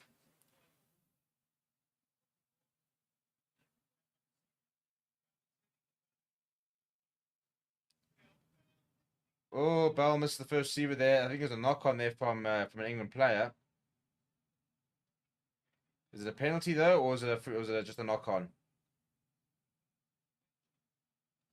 Dogs doing what dogs do best. Oh no, I'm busy house-sitting these two blooming puppies, and they are an absolute disaster. I think everybody heard them on the last stream on Thursday, and they just wherever they can make a use of themselves, they do. Right, we have a replay here. Nick White goes to Angus Bell. Angus Bell's offload. Oh, I think this is a penalty, by the way, to Marcus Smith. There's no intention to try and catch that at all. Yeah, yellow card. Yellow card to Marcus Smith. He's not had a particularly good game today.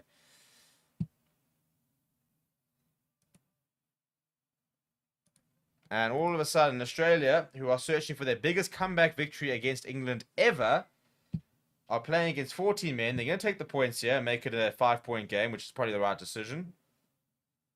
Albie says, I literally put my dog in a crate and cover the crate while I'm watching. He told you it was head and shoulder, though. Can't pay for that, 100%. Smith slapped that. Yeah, I mean, there's absolutely no intention whatsoever of ever catching that. It doesn't get much easier to make a call than that.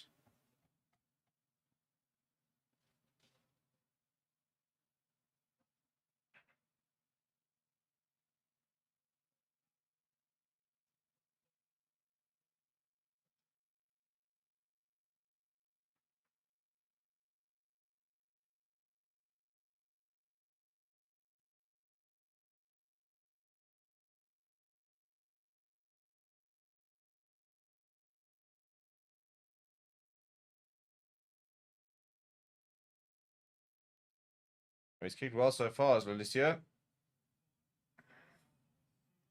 And no issues there. So, Australia move up to 17 points. It's a 5-point game.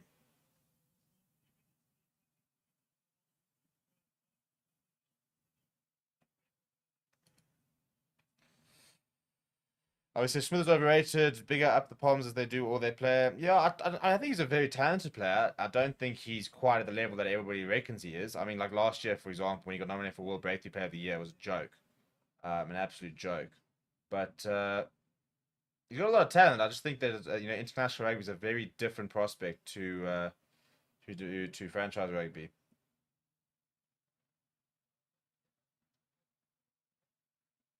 A couple of England replacements coming on from the looks of it. So Marco Villapolo's on.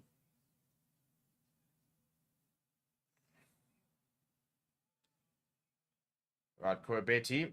So first half was 19-0 to England. No, 19-7 to England. Second half has been what? Oh, this is much better handling. Yeah, O'Connor going out to Karevi. Karevi up towards the halfway line. Nick White back inside. Bit of a scrappy ball there. To Hunter Basami, he needs to try and put the hammer down. Draw a couple of players. Try and look for that offload to tackle, but does get into Australian half. This is much better from Australia. Belk steps inside. He's carried well tonight. Nick White spots a bit of space towards the right hand side, and if this is, if this is inside, I don't think it is. It's carried back, surely. It's carried back. It's carried back. This should not be a 50-22. No, it shouldn't be.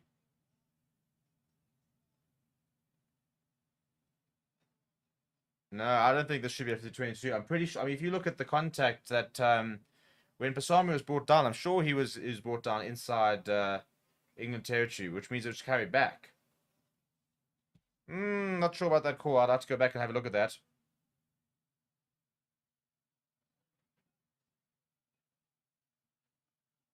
Yeah, you see, it's not. Trust the goat, yeah, Oaks. Yeah, that's what I'm saying. It was carried back because they did go past into England territory, so it will be an England lineout. As Luke and Dicky, who's in the park, comes on. Just Rock TV can't watch it live. Is a good clash. It's become a good clash. I would say. I'd say the second half's been pretty decent to watch. The first half was very, very messy. But we're looking at the wrong thing here, guys. You've got to look at where the play originated. You see, the tackle, that's what I'm saying. Andrew Brace got Andrew my buff ref here has got it spot on. You've got to look at where the tackle was. If the initial tackle, no, again, you guys, you see, well, there, to be fair, we're actually looking at it earlier, but I mean, we've still a bit too late, but you can see that they're inside. It's the rack before this that was inside England territory, so therefore it is carried back. Yeah, so it will be an England lineout. Still a tremendous kick. Lucan Dickey goes over to the top to Billy Vinipola, steps inside and brought down. Good intervention there from the TMO. Courtney Law steps inside.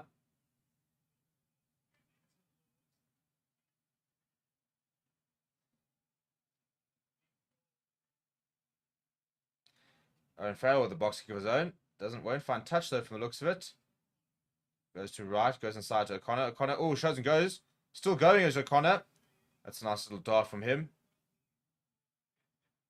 Corey Betty now pick up and go. This is sort of Australia. We've been seeing more in the last sort of 12 months.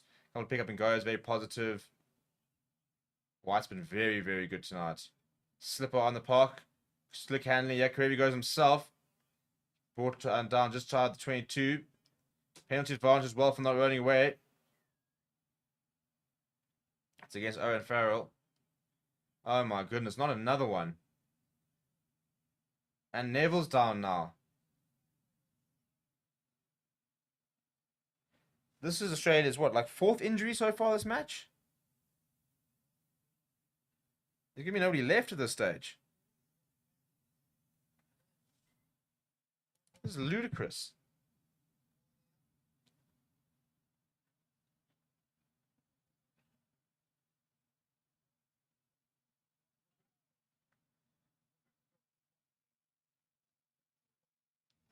Yeah, I'm not sure. Yeah, as I said, we don't actually know what the incident was, but number 19 is on the park, so Pete Sami's on. Sorry, Nick Frost rather. But I said it doesn't look like Pete Sami.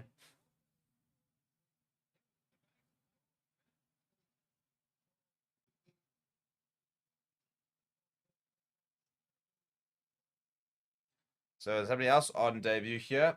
Nick Frost's first outing in the yellow and green of the Wallabies. England reminder still down to 14 men. 5 minutes left on that yellow card clock, so they really start making this count.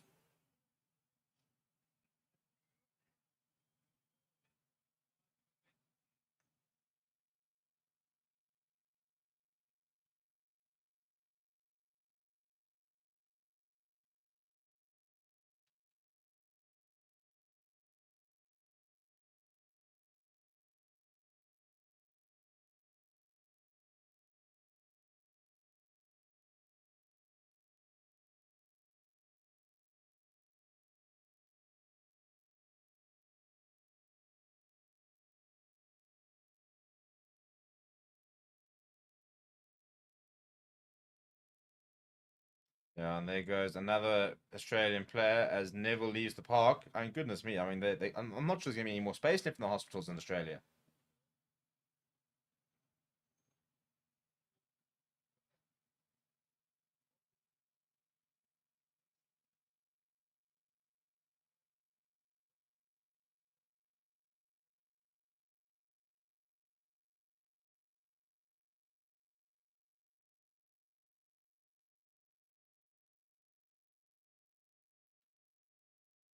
Must be quite annoying for the Australian coaching staff to be next to a private suite of people who are sending it with champagne and the works, and they're just trying to win a rugby match here. Actually, mine.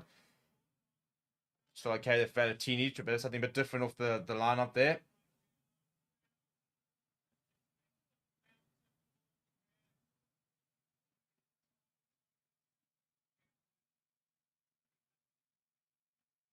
Valentini now carrying strong. Oh, Pasami's left the ball behind, but it's there for Leticio. He's trying to clean up. White front foot ball there for Matt Phillip. Well, the first receiver. Inside ball from Connor, but poor Betty has left it behind, so it's turnover ball. So it's a knock on. Well, Australia looking much, much better. Still haven't quite made this one man advantage count yet, but yeah, I mean, it's not the worst pass that you expect Corey Betty to be able to take that.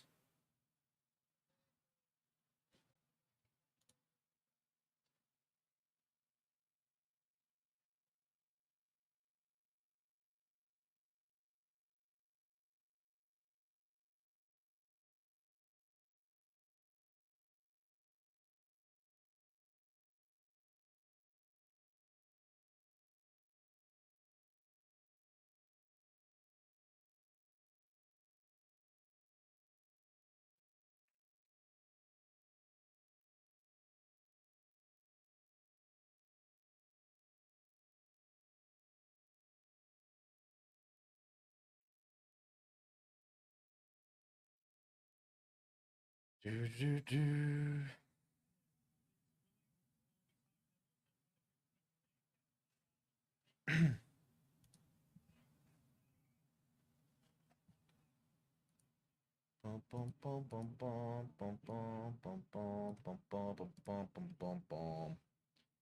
For reset scrums here.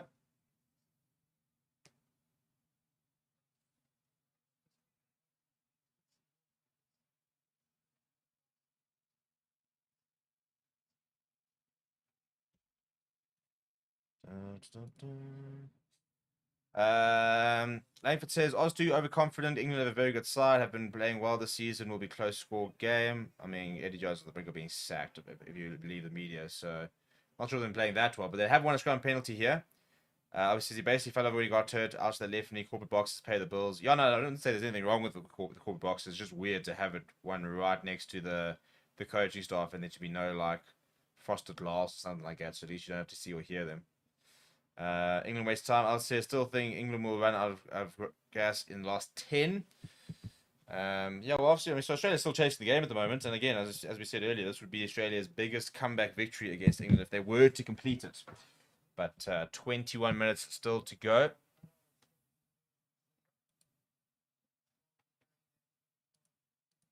And yeah, there's certainly not much urgency in the English side at the moment.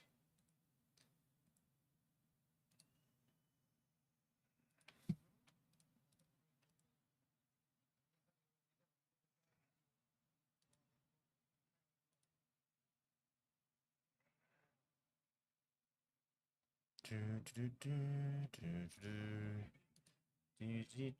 the front of the line, and it's been stolen by Australia. That's really good work.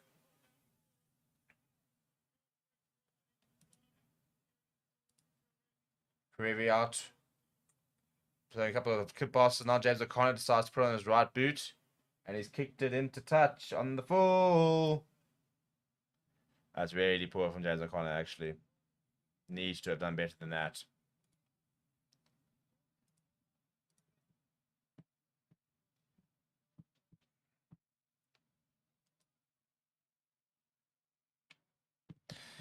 Yeah, so our coverage for the box game will start immediately after this. So this will take you straight to the Springbok stream. And yeah, we'll start just after this game finishes. Da,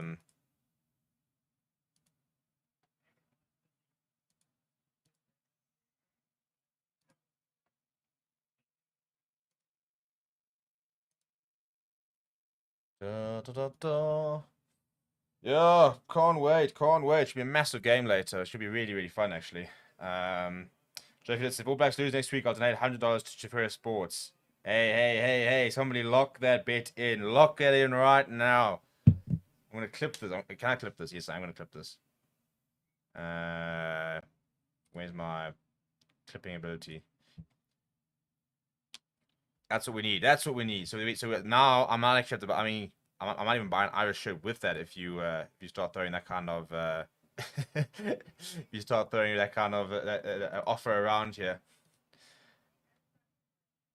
I think it'll be a good game next weekend. I really enjoy the. I mean, I don't think New Zealand played particularly well. So, but yeah, I think the Super Bowl panel actually talked about it. By the way, England on a bit of a rolling more, yeah, have been concentrating. And Luke Cowan Dickey's broken apart. I'm a big Cowan Dickey fan, actually. Now Marco Vinopola, his brother's been carrying very well. He's not getting on the action. Oh, Chesham has lost the ball there, but backwards. Van Portfleet is now throwing it to nobody. And Nick White's jumped in and turned that ball over. That's a huge intervention there. Now Karevi at scrum half.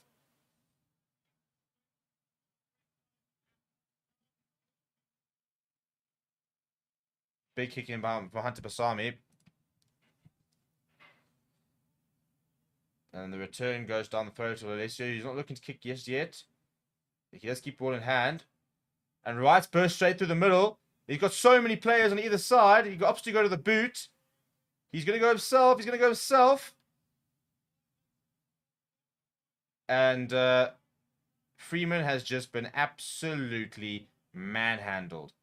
Manhandled. I mean, he comes across to make the covering. This is such a good break. Chip over the top. Freeman's working really hard to get there ahead of him. He does. And then Wright puts him on the floor and then just drags him and just says, "Come here, bitch." Look, it's good work from the wing to get there. But yeah, he was their manhandle, unfortunately. So it will be an Australian lineout. I must admit, I think Australia have got the momentum here. I think Australia right now are looking very good. And maybe it's the moustache, but I find it very difficult not to like Nick White. He's a flippin' annoying character, but that's what you want in the scrum half.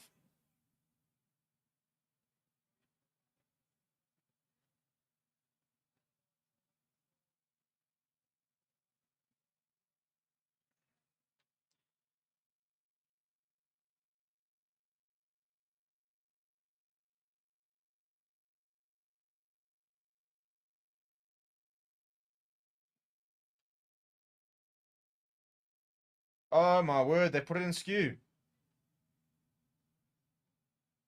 They've put it in skew. Just when they needed to, just all they did. Oh, that's horrible. Oh my living. That could be one of the worst throws I've ever seen from Falafenga, or actually from anybody, to be honest. I don't know why you look at the referee like that. That was dreadful, absolutely dreadful. Now that we've seen on the angle, it was a joke. Ian saying the box play at 5, yeah, they do. So we've got pre-recorded build-up from during the week, stuff like that, starting at 2 o'clock. From 4 o'clock, I'll go live with pre-match chat and stuff like that, and then obviously the box kickoff at 5 o'clock. So lots of stuff planned. So you Should be a nice sort of build-up way to like look back and all the various discussions about the Bok team. The last opportunity to really talk about the Bok team before we then move into the actual game. But a big scrum here. It breaks for Guy Porter. It's a very good carry from him. Runs over Alessio, gets outside the 22. That's a big intervention from the man on debut. Quick boy, Marcus Smith is back on, so I can remove the yellow card there. They've worked their way all the way up towards the halfway line. This is really good work here from England. Danny Kerr on the park as well. Lewis Laidland, that's a solid carry from him.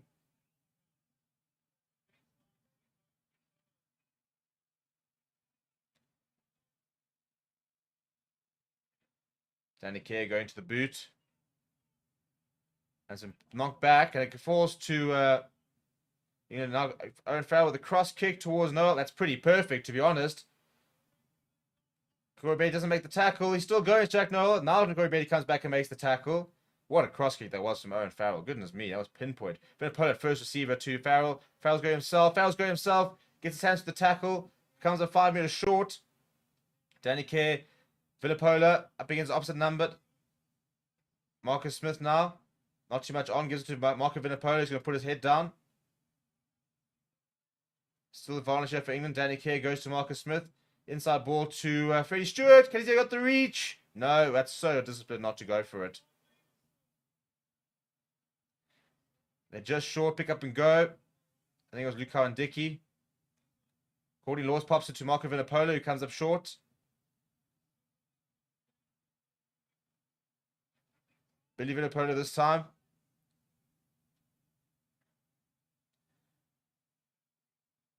Luca and Dickey picks up and goes.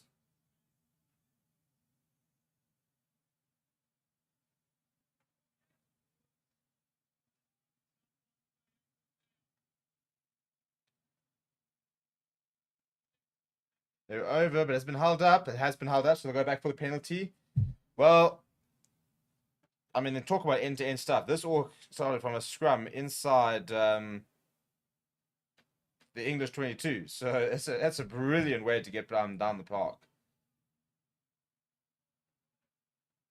The big question is big call to make here from Courtney Laws. He is going to take the points. Yeah, which was the right decision because there's 5 points, so get yourself more than a try away from them.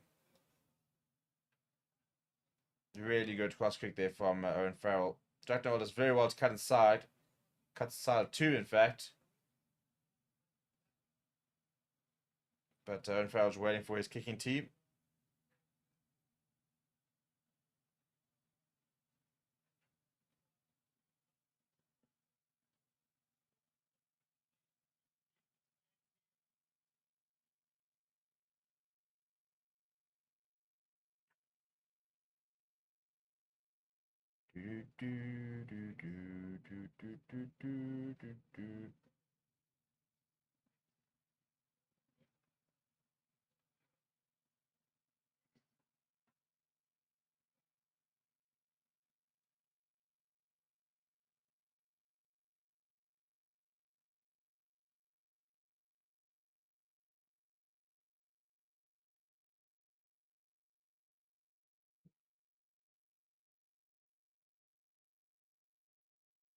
Little break and play here.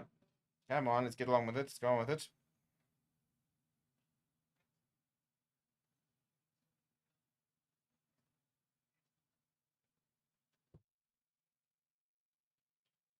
Right, the restart here, 25 points to 17. 8 points now for Australia to come and catch up.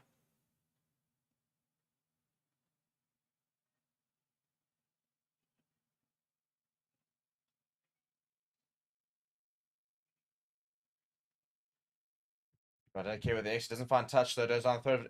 Connor goes inside. Mark Smith was up quite quickly. And less caught on the ball, but it is available there.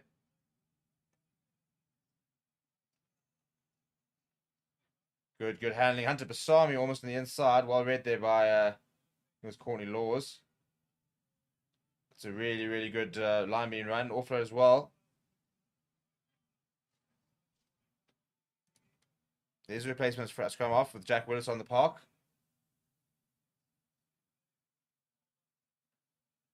Ball is out, and it has been turned over, so it is England ball, but it's a penalty for Australia for then sealing off. Now, big call here for Australia to make. Do you go for the 3 or do you go to the corner?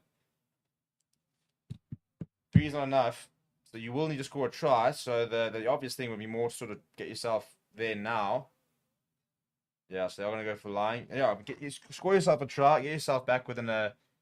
And if you're going to convert it, then you just need a penalty in the last 10 minutes to win the game.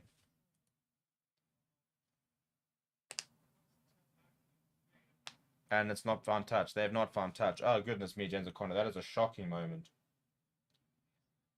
Betty now under the high ball there. Drifting on the inside, spotting a bit of space down the right. Pumps it into the hands of Stewart. Stewart lifts it in the air. There's nobody really there. So Slipper gets in there and makes the catch. Willis now sees a bit of space. Looking for that 50-22. There is a bit of space there. But the bounce of the rugby ball is not favouring him at all. And Stewart's going to pick it up, and he's going to have to boot it from well within his 22. And in fact, that will work quite well for Australia, because they end up with the 22 line out.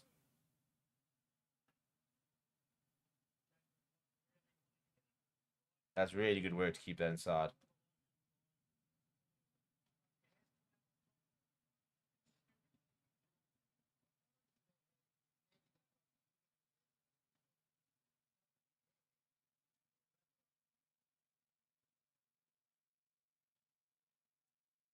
All right, here comes Harry Randall on for Tommy Freeman with just under 11 minutes to go.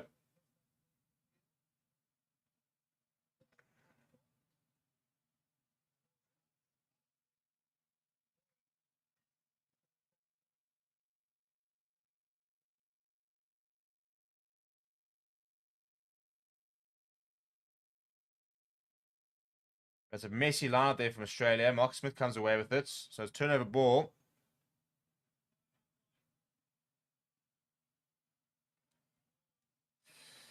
I would say still enough time for Aussies to come back on a kind of decision making poor. I thought you had land side the field, play stop the line. I mean, I've got no idea what's going on, because I thought that they were looking to move it towards. You have to start inside the field, for example. So I mean, you could land out, but you have to start inside the field.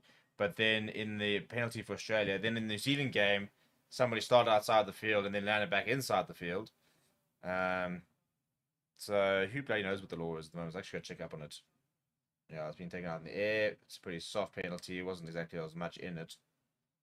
I think it's been taken out the runner, which is Willis. So attempt number 2 for Australia. Still 8-point difference.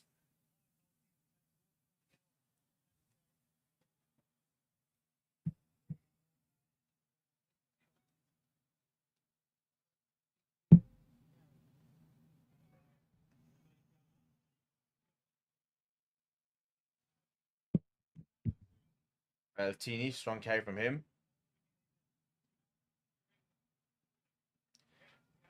Gordon, away to Pete Samu. Still quite a long way away. James O'Connor trying to step away from a couple of players. Just past the 10-meter line. And a penalty for England. Well, Courtney Laws, captain, fantastic. That's a massive intervention to win that penalty here.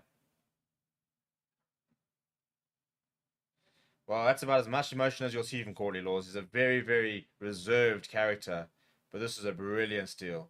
Gets over the top there. There's about 3 Australian players trying to move him, and he's just not going to be dislodged.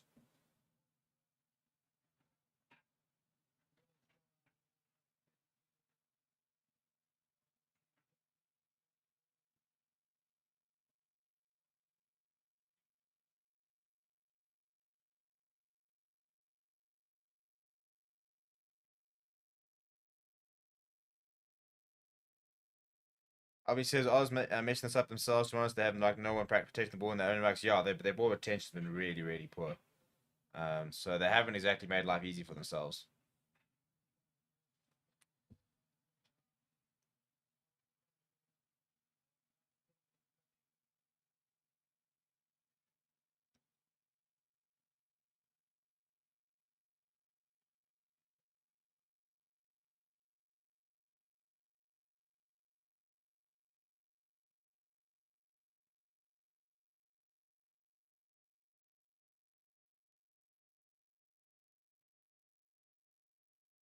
With a penalty advantage now. I think the game's slowly slipping away from a good cross kick again to Noel, who gets bundled and touched by Korobeti.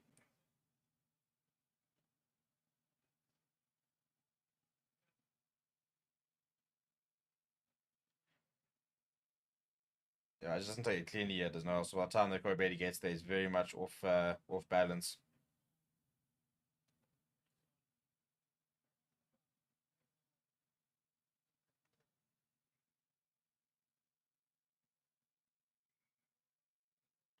Water break. Guys, there's 7 minutes left. Surely not. Oh, that's annoying.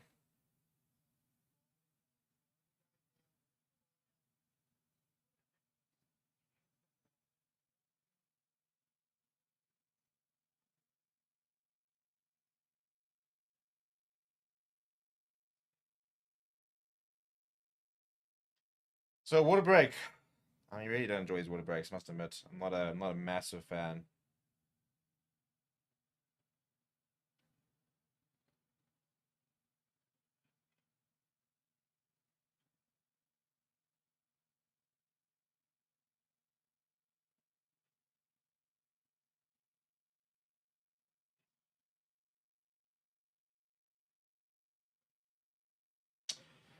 Come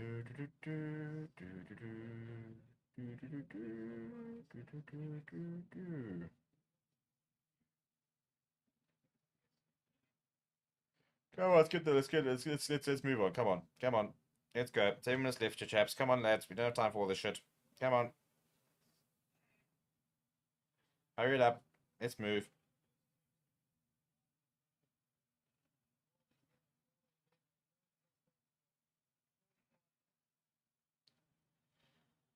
Da, da, da, da, da, da, da, da, da, da.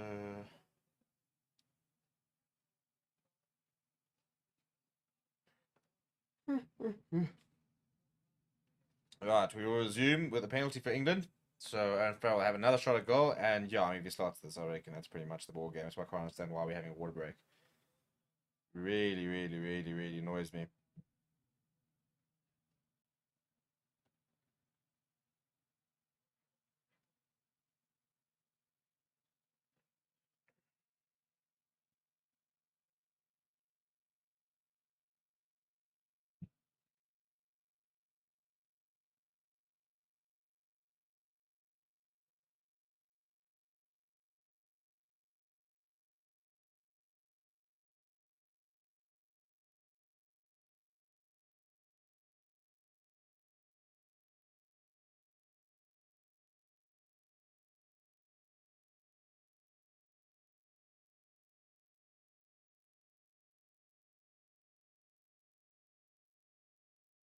Oh, he's pulled it. He's pulled it. He's missed his first kick of the match. Well, he could have sealed it. I mean, I think it is pretty much sealed, but he has given Australia an opportunity here.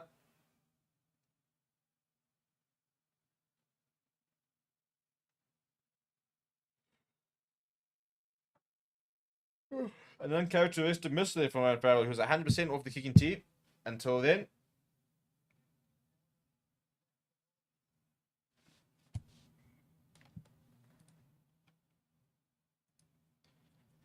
Coming for to carry me home. Tell me if you wanna have me, only somebody. Right, England line out. Going with the running more once again. Luke Cowan taking control of things at the back. It's available for Danny Kerr.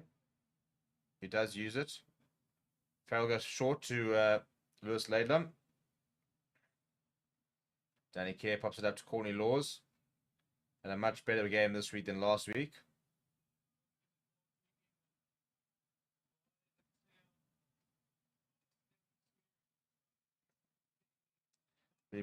Marco Vinipola with a bit of show and go goes himself.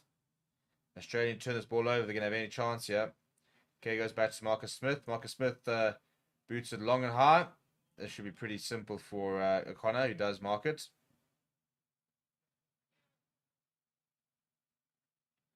Bit of need is there for Marcus Smith, I felt. And O'Connor kicks it upfield. It goes to Marcus Smith. Marcus Smith will return the favour. Jack Noel is chasing. But it's uncontested there for Alessio, who I've really felt has actually grown into this game. He's a very talented youngster. There's not too many players there. Karevi gets away from one. Takes contact. Still deep inside their own half are the Australians. Oh, it's a good overlap here. Oh no! O'Connor gives it out to Corey Beatty. Corey Beatty comes inside. Australia up inside England's territory. Corey Beatty just picks up and goes again. Finds another couple of meters, so up towards the 10 meter this time. This goes to Philip. Good continuity here. Forward this back to Levatini. Philip once again, first receiver, pops it up towards Angus Bell. Can't get his hands free to give the offload away. Corey Betty on a bit of an angle. Well read there, but a forward pass. Forward pass. Yeah, I did look a little bit forward, I must admit.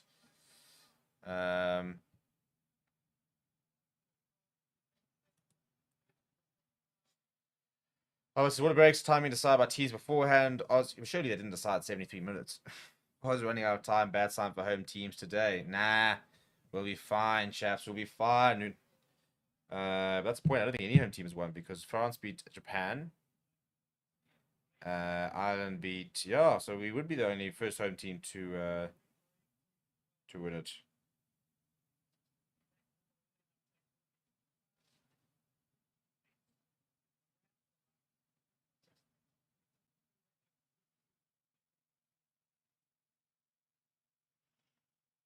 Oh, only brother, if you need a hand, we all need somebody to lean on.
Right, scrum here for England. Australia will need a scrum penalty or something like that, but they pretty much have run out of time here, with 8 points still needed. And as I said, now it's only the box left to repeat the World Cup and British and Irish rescue.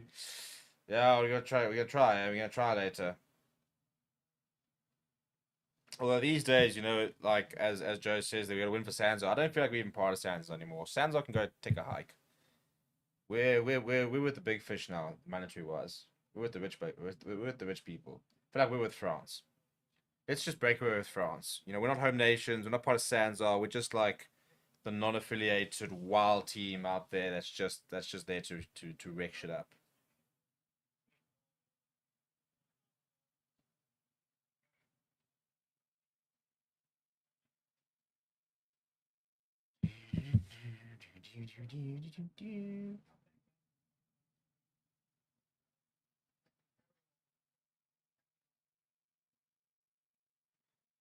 All right, Guy Porter's debut is an end as Will Jones comes to the park, and I was really really impressed with Guy Porter. Thought he had actually a pretty tremendous game.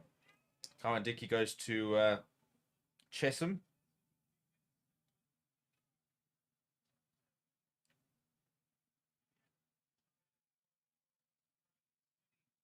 And Danny Keane, a lot of pressure there, but England have managed to retain possession. Last 70 seconds here on the clock.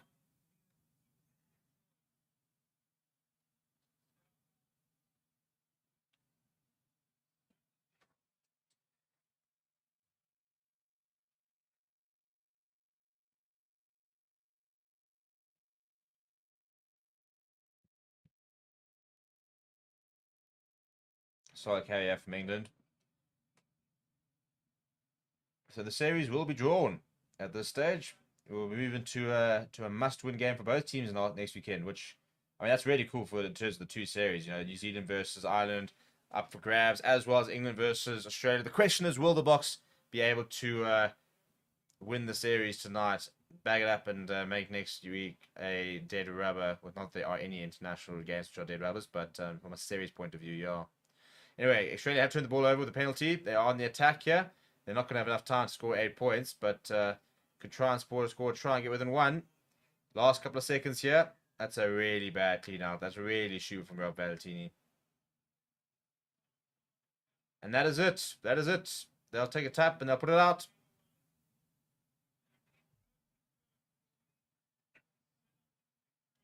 Yeah, it was always going to be a massive big ask going up to 18 points to nil. 19 points to nil, I think, wasn't it?